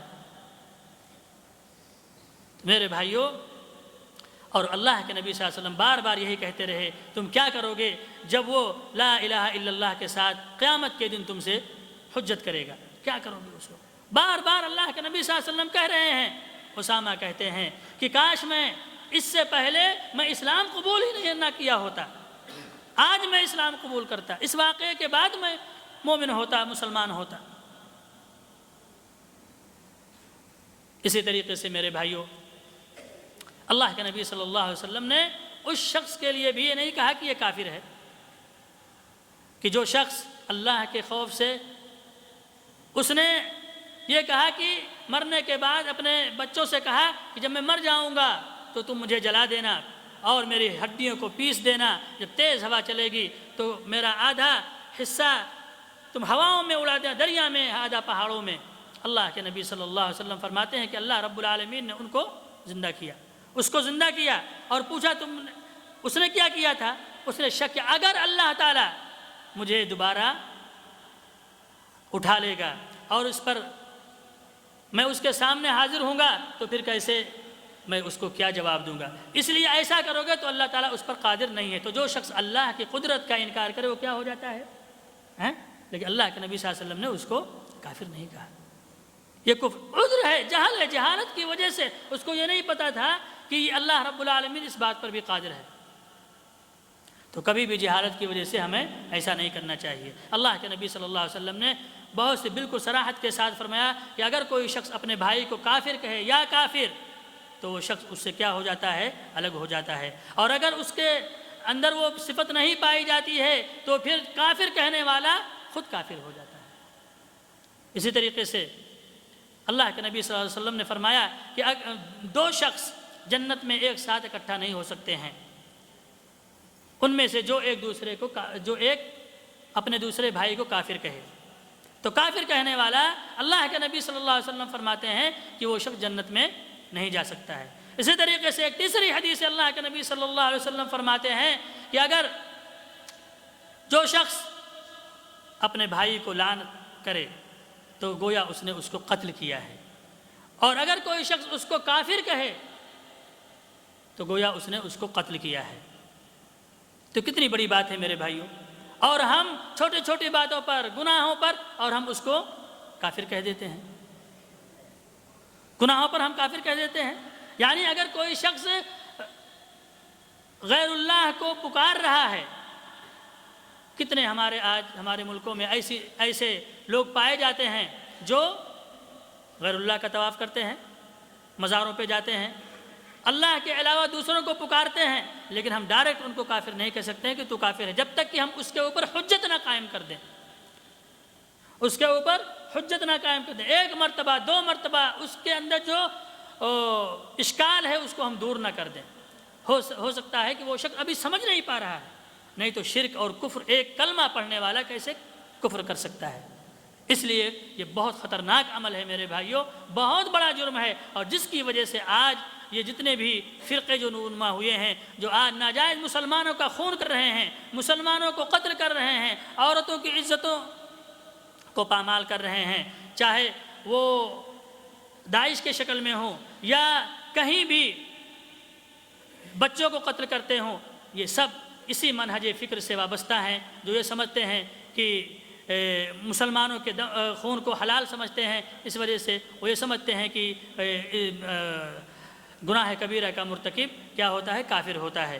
میرے بھائیوں، اس مسئلے کو، یہ بہت ہی اہم مسئلہ ہے، اور ہمیں کسی بھی شخص کو کافر کہنے کا اختیار نہیں ہے۔ اور جیسا کہ ہم نے مثال کے ساتھ اللہ کے نبی صلی اللہ علیہ وسلم کے احادیث کے حوالے سے، سنت کے حوالے سے، سیرت کے حوالے سے ہم نے آپ حضرات کے سامنے باتیں رکھی ہیں کہ یہ موضوع بہت ہی خطرناک ہے، بہت ہی سنگین ہے، اس سے ہم سب کو بچنا چاہیے اور اپنے زبان کی حفاظت کرنی چاہیے۔ ہمیں کسی بھائی کو، کسی کلمہ گو کو ہمیں مومن نہیں کہنا، کافر اور مشرک نہیں کہنا چاہیے۔ ایک بات بیان کر کے اپنی بات میں ختم کرتا ہوں۔ عامش کہتے ہیں کہ میں نے سنا ہے ان کو، جابر رضی اللہ تعالی عنہ کو یہ کہتے ہوئے کہ جب ان سے یہ پوچھا گیا کہ اہل قبلہ میں سے کسی شخص کو بھی کافر کہا جا سکتا ہے، کافر کہہ کے پکار سکتے ہیں یا مشرک کہہ کے پکار سکتے ہیں؟ انہوں نے کہا معاذ اللہ، یعنی انہوں نے کہا اللہ کی پناہ، اور وہ خوف کھا گئے، ڈر گئے۔ یعنی کتنا بڑا جرم ہے، اور آج ہماری زبانیں اس سے، اپنی زبان پر اس بات کو لانے کی وجہ سے ہم اللہ رب العالمین کا خوف نہیں کھاتے ہیں۔ میرے بھائیوں، ضرورت اس بات کی ہے کہ ہم شریعت کا پاس و لحاظ رکھیں اور ان جملوں سے پرہیز کریں، اور ان منہج سے اور اس فکر سے ہم دور رہیں جس فکر کی وجہ سے فتنے ہوتے ہیں اور آپس میں ایک دوسرے کے خون کو لوگ جائز سمجھتے ہیں۔ اللہ تبارک و تعالی ہمارے ایمان، ہمارے عقیدے اور ہمارے مال، ہمارے جان اور ہمارے عزت و آبرو سب کو محفوظ فرمائے۔ وآخر دعوانا الحمدللہ رب العالمین، وصلی اللہ وسلم علی نبینا محمد وعلی آلہ وصحبہ اجمعین، والسلام علیکم ورحمۃ اللہ وبرکاتہ۔ كلما زاد التنافس بين أسراب الشباب. السلام علیکم ورحمۃ اللہ وبرکاتہ۔ الحمد للہ رب العالمین، والصلاة والسلام علی سید المرسلین وعلی آلہ الطیبین الطاہرین وعلی اصحابہ الغر المیامین ومن تبعہم بإحسان الی یوم الدین، اما بعد۔ صدر محترم، باوقار علماء کرام، کارکنان و ذمہ داران و رضاکاران، اور حق و ہدایت کے متلاشی اور انحراف اور کج فکری سے دور و نفور میرے غیرت مند مسلمان بھائیوں، آج کے درس میں انشاءاللہ تعالی میں آپ کو دو باتیں سمجھانے کی کوشش کروں گا۔ عنوان آپ نے سنا، فکری انحراف سے حفاظت۔ فکری انحراف کیا ہے اور اس سے حفاظت کیسے ہو سکتی ہے؟ دوسرا نقطہ اہم ہے، انحراف آپ انشاءاللہ سب جانتے ہوں گے۔ اللہ تبارک و تعالیٰ نے قرآن مجید میں فرمایا ہے وَأَنَّ هَذَا صِرَاطِي مُسْتَقِيمًا فَاتَّبِعُوهُ وَلَا تَتَّبِعُوا السُّبُلَ یہ میری سیدھی راہ ہے، اسی راہ پہ چلتے جاؤ۔ اللہ تک پہنچنا ہے، اللہ کی جنت تک پہنچنا ہے، سیدھی راہ پہ چلتے جاؤ، پہنچ جاؤ گے۔ وَلَا تَتَّبِعُوا السُّبُلَ، اور دوسرے راستوں کی طرف نہ جاؤ، جو راستے دائیں لے جاتے ہوں، جو راستے بائیں لے جاتے ہوں، یہ انحراف والے راستے ہیں۔ تو جو راستہ سیدھا ہے صراط مستقیم، اور جب اس کے دائیں بائیں گئے تو آپ منحرف ہو گئے۔ صراط مستقیم پہ قائم ہیں تو مستقیم، صراط مستقیم سے ہٹ گئے تو منحرف۔ انحراف ایک عملی ہوتا ہے، انحراف کے معنی ہٹنا۔ انحراف ایک عملی ہوتا ہے اور ایک فکری ہوتا ہے۔ عملی یہ ہے کہ عمل کے اعتبار سے انسان ہٹ جائے، اور فکری یہ ہے کہ سوچ اور ذہن کے حساب سے، فکر کے اعتبار سے ہٹ جائے۔ اور ظاہر بات ہے عملی انحراف نتیجہ ہے فکری انحراف کا۔ جس کی سوچ غلط ہو جائے گی وہ ہٹ جائے گا سیدھی راہ سے، یا تو وہ صحیح راہ کو پہچانتا نہ ہو، یا پہچاننے کے باوجود چلنا نہ چاہتا ہو۔ اور انہی تینوں کا ذکر اللہ تعالیٰ نے سورہ فاتحہ میں کیا ہے۔ چونکہ استقامت یا صراط مستقیم پہ قائم رہنا سب سے اہم تھا، اس لیے بار بار ہمیں یہ دعا سکھائی گئی، اہدنا الصراط المستقیم، کہ اللہ صراط مستقیم کو دکھا دے، اس پہ چلا دے۔ اور انعام یافتہ لوگوں کی راہ، اور اس سے جو ہٹ گئے یا تو ضلالت میں پڑ گئے یا اللہ کے غضب کا شکار ہو گئے۔ میرے بھائیوں، انحراف چاہے غلو کا ہو، چاہے تقصیر کا ہو، چاہے حد سے آگے بڑھانے کا ہو، چاہے حد سے گھٹانے کا ہو، جب تک آپ سیدھی راہ پہ ہیں قابل تعریف ہیں۔ جب سیدھی راہ سے چاہے اس جانب چلے گئے چاہے اس جانب چلے گئے، قابل مذمت ہو گئے۔ چاہے وہ انحراف اولیاء کرام کو، نبی کریم صلی اللہ علیہ وسلم کے آل بیت کو، ان کی محبت کے معاملے میں ہو۔ محبت برحق ہے، اولیاء کرام سے محبت، آل بیت سے محبت، صحابہ کرام سے محبت، یہ برحق ہے۔ اگر کوئی شخص دشمنی پہ آ گیا، ان کی مخالفت پہ آ گیا، ان کی برائی اور توہین و تنقیص پہ آ گیا، انحراف میں چلا گیا۔ اور کسی شخص نے ان کا درجہ اتنا بڑھا دیا کہ ان کو معبود بنا لیا، ان کی قبروں پہ وہ ساری حرکتیں کرنا شروع کر دی جو حرکتیں اللہ کا حق تھا، تو انحراف میں چلا گیا۔ تو یہ بھی انحراف کہ ان کی توہین و تنقیص کی جائے، اور یہ بھی انحراف کہ انہیں رب بنا لیا جائے، تو یہ انحراف بھی اسلام میں قابل قبول نہیں ہے۔ چاہے یہ انحراف فساد کا ہو، امر بالمعروف کے نام پر، بھلائی کا حکم دینے کے نام پر، برائی سے روکنے کے نام پر اگر تکفیر شروع کر دیا گیا اور مسلمانوں کو کافر کہنا شروع کر دیا گیا کہ یہ نیکی فلاں نہیں کر رہا اس لیے کافر، اس برائی سے فلاں نہیں بچ رہا اس لیے کافر۔ امر بالمعروف برحق، نہی عن المنکر برحق، اس کو چھوڑ دینا کوتاہی، اور اس کے کرنے کے نام پر خروج اور تکفیر اور بغاوت، یہ انحراف۔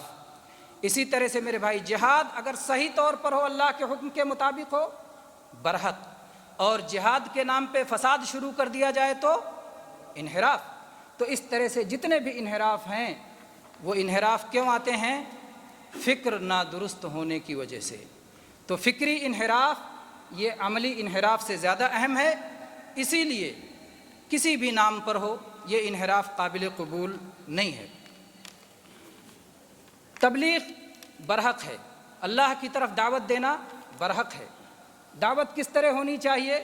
اللہ کی کتاب سے، نبی کریم صلی اللہ علیہ وسلم کی سنت سے، سلف کے طریقے کے مطابق۔ اگر یہ اس کے مطابق ہے آپ کی دعوت و تبلیغ، برحق ہے۔ دعوت و تبلیغ کا کام آپ نے چھوڑ دیا، کوتاہی میں غفلت میں پڑ گئے، آپ انحراف میں چلے گئے۔ اور تبلیغ کے نام پر آپ نے جھوٹے خواب بیان کرنے شروع کر دیے، حکایات بیان کرنے شروع کر دیے، آپ نے منمانی باتیں گڑھنی شروع کر دیں، ظاہر بات ہے یہ بھی انحراف ہے جو قابل قبول نہیں ہے۔ تو چاہے امر بالمعروف کے نام پر ہو، چاہے دعوت و تبلیغ کے نام پر ہو، چاہے جہاد کے نام پر ہو، چاہے محبت اولیاء و آل بیت کے نام پر ہو، محبت بزرگان دین و انبیاء کے نام پہ ہو، کسی نام پر کوئی بھی انحراف قابل قبول نہیں ہے۔ انحراف سے بچنا ضروری ہے، انحراف سے بچ کر صراط مستقیم پہ قائم رہنا ضروری ہے۔ اور چنانچہ آپ عبداللہ ابن مسعود رضی اللہ عنہ کی وہ حدیث دیکھیں جس میں نبی کریم صلی اللہ علیہ وسلم نے صحابہ کرام کو اس صراط مستقیم اور انحراف سمجھاتے ہوئے آپ نے ایک سیدھی لکیر کھینچی، اور سیدھی لکیر کھینچنے کے بعد آپ نے فرمایا ھذا سبیل اللہ مستقیما، یہ اللہ کی سیدھی راہ ہے۔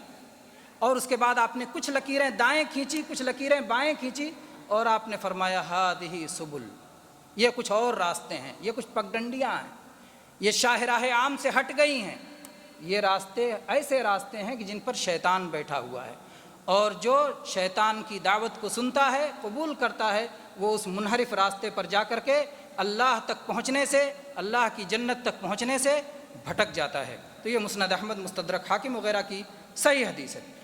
میرے بھائیو، انحراف، میرے خیال سے انحراف سمجھ میں آ گیا ہوگا انشاءاللہ۔ انحراف آپ کو اگر سمجھ میں آ گیا کہ انحراف یہ ہے کہ آپ صراط مستقیم سے یا غلو کے ساتھ ہٹ جائیں یا تقصیر اور کمی کے ساتھ ہٹ جائیں اس سے، تو اس سے ہٹنا یہ معیوب، قابل مذمت ہے۔ اور ظاہر بات ہے کسی کو پسند ہوگا کہ اپنی منزل کے راستے سے ہٹ جائے؟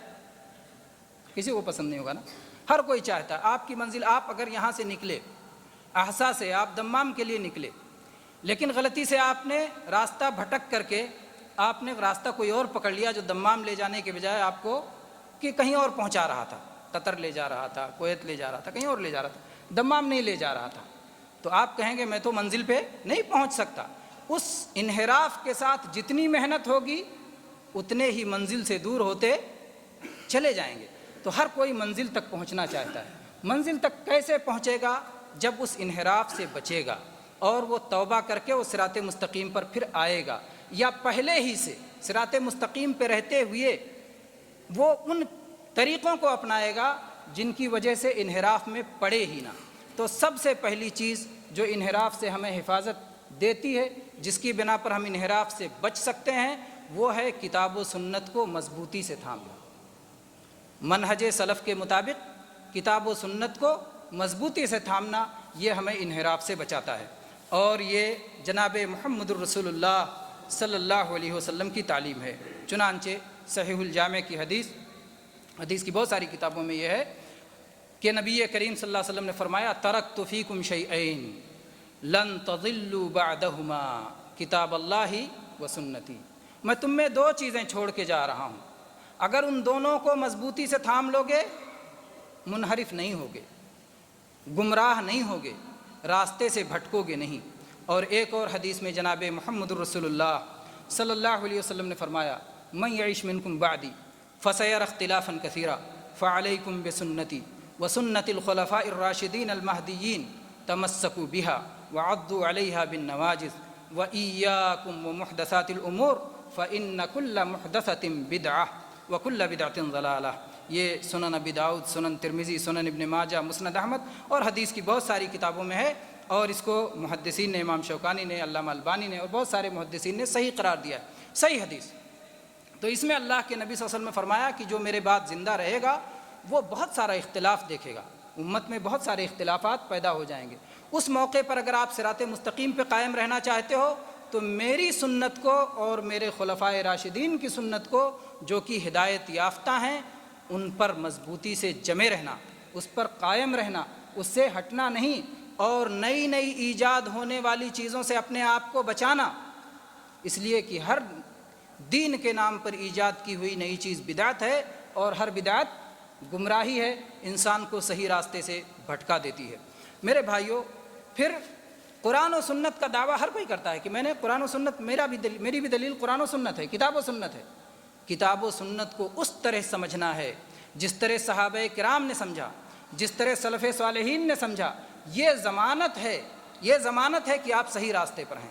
اگر صحابہ کا راستہ چھوڑ کر کے، سلف صالحین کا راستہ چھوڑ کر کے ہم نے منمانی سمجھنا شروع کر دیا تو وہ قابل قبول نہیں ہوگا۔ اس کی کیا دلیل ہے؟ اس کی دلیل قرآن مجید کی آیت سورہ بقرہ میں اللہ تبارک و تعالیٰ نے فرمایا، وہ سورہ بقرہ کہ جس کی تلاوت ہو تو شیطان نہیں آتا گھر میں، اس میں ہدایت کا طریقہ بتایا گیا۔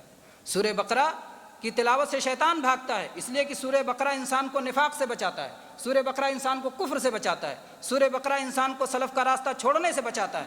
تو یہ صورت، یہ عظیم الشان صورت جب ان ساری ہدایات پر مشتمل ہے تو کہا گیا کہ جس گھر میں سورہ بقرہ کی تلاوت ہو، ظاہر بات ہے تلاوت ایسی نہیں کہ آپ کچھ نہ سمجھو، تلاوت فہم کے ساتھ ہو تو اس کا حق ادا ہوتا ہے۔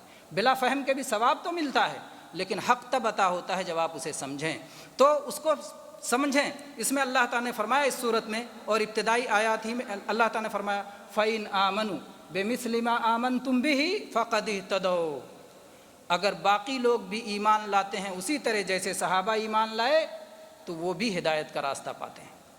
اور اگر وَإِن تَوَلَّوْا فَإِنَّمَا هُمْ فِي شِقَاقٍ، اور اگر وہ صحابہ کا راستہ چھوڑ دیتے ہیں، اس سے منہ موڑ لیتے ہیں، اس سے اعراض کرتے ہیں، تو پھر وہ اختلاف اور بدبختی میں چلے جاتے ہیں۔ تو اگر ہم صریح اختلاف سے بچنا چاہتے ہیں، صحیح راستے پر قائم ہونا چاہتے ہیں، تو ہمیں صحابہ کرام جو کہ سلف میں سب سے پہلے ہیں، اول نمبر پہ صحابہ کرام، سلف جو دین و ایمان کے ساتھ ہم سے پہلے گزر گئے، اس میں سب سے پہلے نمبر پہ صحابہ کرام آتے ہیں، اور اس کے بعد میں جو لوگ خلوص کے ساتھ، اخلاص کے ساتھ، اچھے انداز میں، بہتر انداز میں ان کے راستے پہ چلتے ہیں، سب سلف میں داخل ہیں۔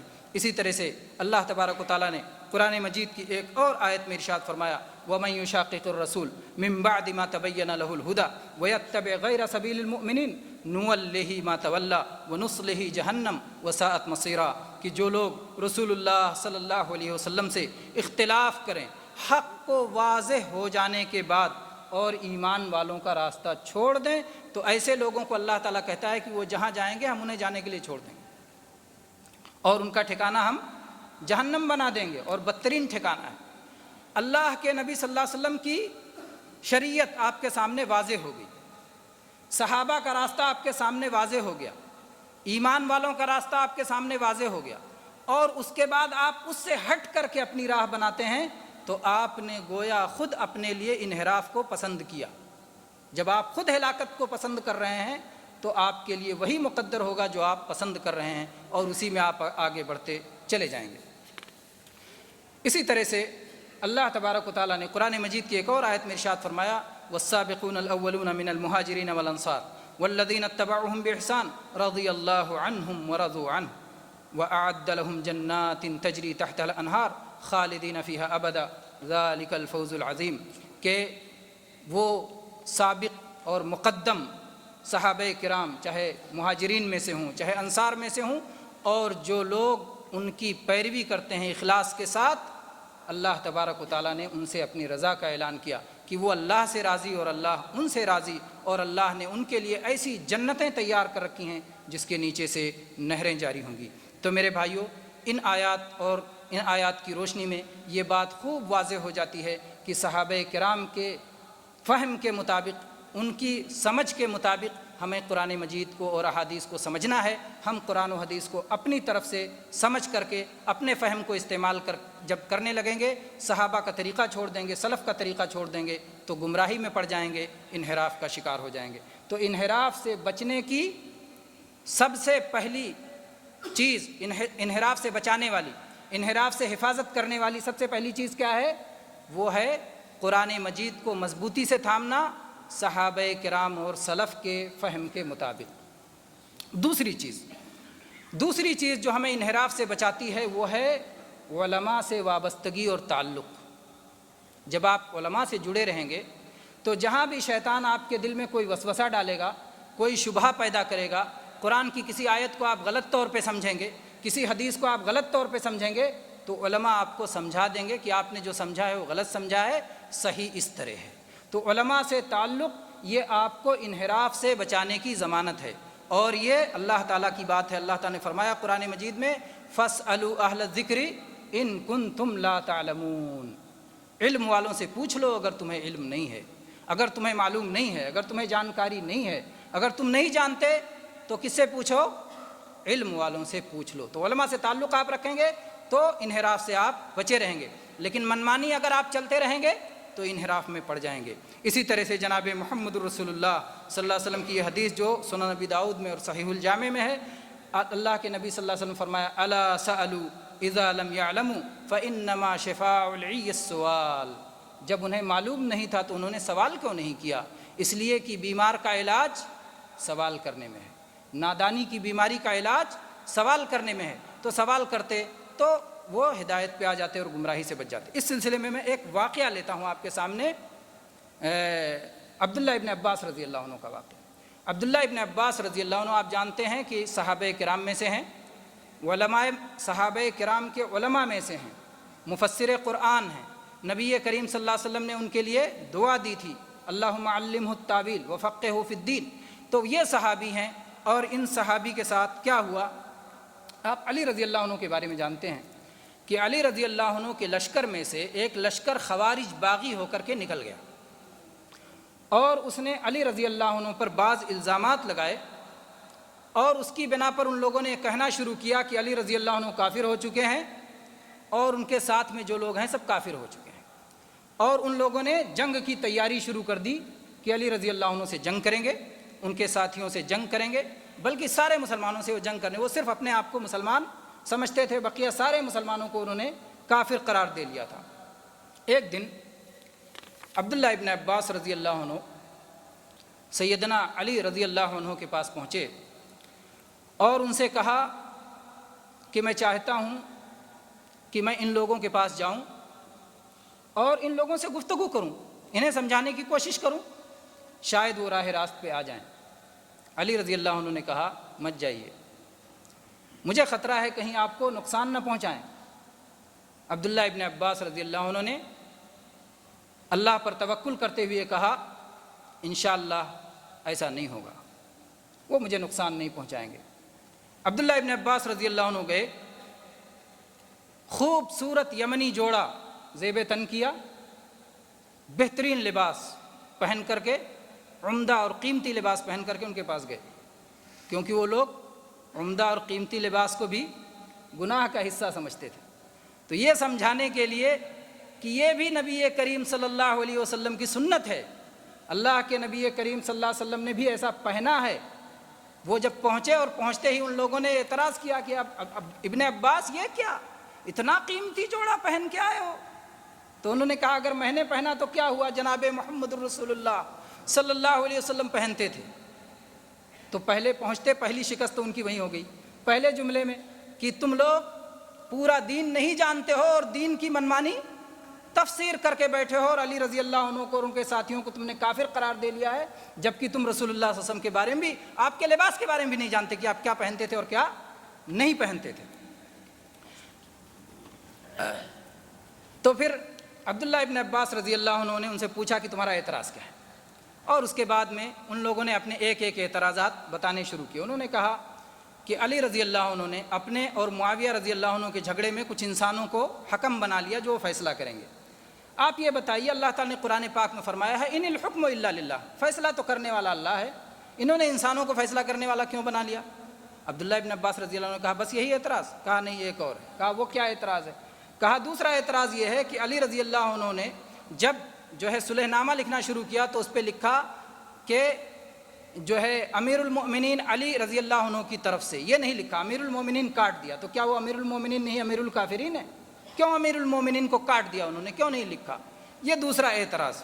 اور اس کے بعد میں ان لوگوں نے جو ہے ایک اعتراض اور کیا اور کہا کہ علی رضی اللہ عنہ نے جب جنگ کی تو پھر جنگ کے بعد قیدی کیوں نہیں بنایا، مال غنیمت کیوں نہیں لوٹا؟ جب جنگ کیا تھا تو ظاہر بات ہے کافروں سے جنگ تھی تو مال غنیمت بھی لوٹنا چاہیے، قیدی بھی بنانا چاہیے۔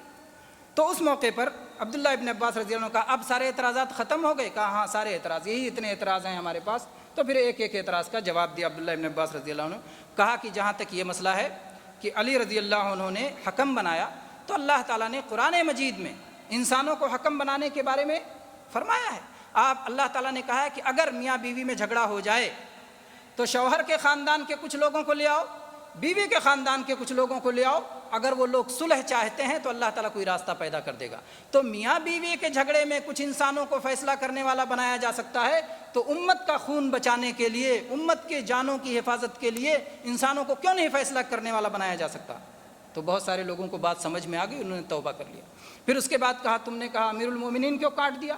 تو کہا جناب محمد رسول اللہ صلی اللہ علیہ وسلم نے صلح حدیبیہ کے موقع پر جب آپ نے صلح لکھوانا شروع کیا، علی رضی اللہ عنہ ہی لکھ رہے تھے کہ یہ محمد الرسول اللہ صلی اللہ علیہ وسلم اور قریش کے درمیان معاہدہ ہے، تو انہوں نے کہا اگر آپ کو ہم اللہ کا رسول مانتے تو آپ سے جنگ ہی نہیں کرتے، آپ لکھیے عبداللہ کے بیٹے محمد اور قریش کے درمیان میں صلح ہو رہا ہے۔ اللہ کے نبی صلی اللہ علیہ وسلم نے کاٹ دیا، محمد الرسول اللہ کاٹ دیا، تو کیا آپ رسول نہیں بچے؟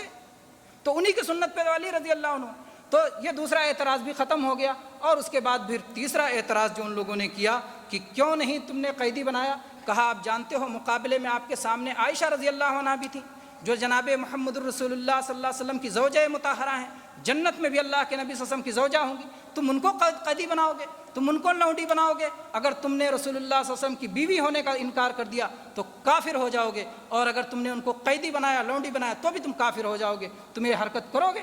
تو ان لوگوں کو بات سمجھ میں آ گئی اور لگ بھگ 2000 لوگوں نے توبہ کر لیا۔ یہ کس کا فائدہ تھا میرے بھائیوں؟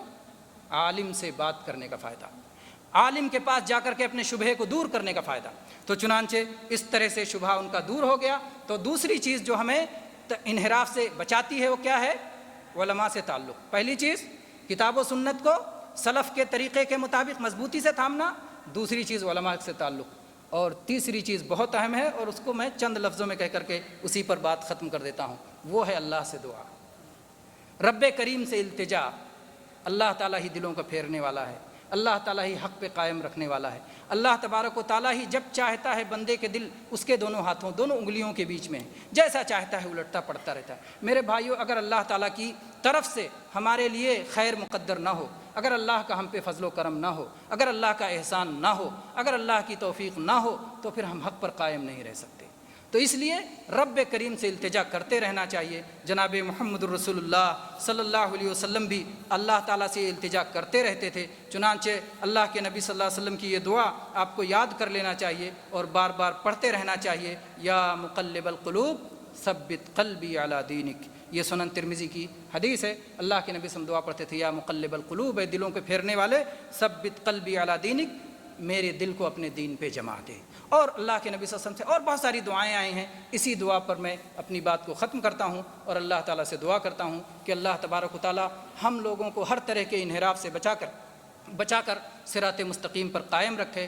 اور میں بہت شکر گزار ہوں آپ سب کا کہ آپ اس اہم درس میں سیکھنے کے لیے، اللہ کے دین کو صحیح طور پر جاننے کے لیے تشریف لائے، اور میں شکر گزار ہوں اپنے علماء کرام کا جو مشقت برداشت کر کے وقت نکال کے تشریف لائے، اور اپنے بڑے بھائی شیخ عطاء الرحمن صاحب حفظہ اللہ، اللہ تعالیٰ انہیں صحت و عافیت سے نوازے، ہم سب کو اللہ تعالیٰ صحت و عافیت سے نوازے۔ ان کا بھی شکر گزار ہوں کہ انہوں نے یہ بہترین خوبصورت مجلس سجائی اور اس میں جو ہے ہم سب کو فائدہ اٹھانے اور فائدہ پہنچانے کا موقع دیا۔ اللہ تبارک و تعالیٰ اس مجلس کو ہم سب سے قبول فرمائے، خیر و برکت کا ذریعہ بنائے، ہمارے گناہوں کی معافی کا ذریعہ بنائے۔ آمین وآخر دعوانا ان الحمد للہ رب العالمین وصلی اللہ علیہ نبینا وسلم۔ كلما زاد التنافس بين أسراب الشباب السلام علیکم ورحمۃ اللہ وبرکاتہ۔ بسم اللہ والحمد للہ والصلاۃ والسلام علی رسول اللہ، اما بعد۔ بینر اور اعلان کی فہرست کے حساب سے اس بزم سعید کی میں آخری کڑی ہوں، لیکن میں نے اعلان کیا تھا کہ 9:30 بجے تک تقریری پروگرام ختم ہو جائے گا، اور انشاءاللہ وعدے کے مطابق 9:30 بجے تقریری پروگرام ختم ہو جائے گا۔ میرے مسلمان بھائیوں اور ساتھیوں، در حقیقت میں اپنے موضوع پر کچھ نہیں کہنا چاہتا ہوں۔ آج کا یہ پروگرام بڑا ہی دلچسپ پروگرام رہا، اور آپ لوگوں نے اس کا احساس کیا، کیونکہ 17 سالہ دعوتی سفر کے روشنی میں میں بات کہہ سکتا ہوں کہ ابھی اس جمع غفیر دور دراز سے آنے والے احباب میں سے لگ بھگ کافی لوگوں کی نگاہیں لگی ہوئی ہیں کہ اور لمبا پروگرام ہوتا تو زیادہ بہتر ہوتا۔ انشاءاللہ العزیز آئندہ جب اس طرح کا پروگرام کیا جائے گا تو آپ لوگوں کو پیاسا نہیں چھوڑا جائے گا، آج پیاسا چھوڑا جا رہا ہے۔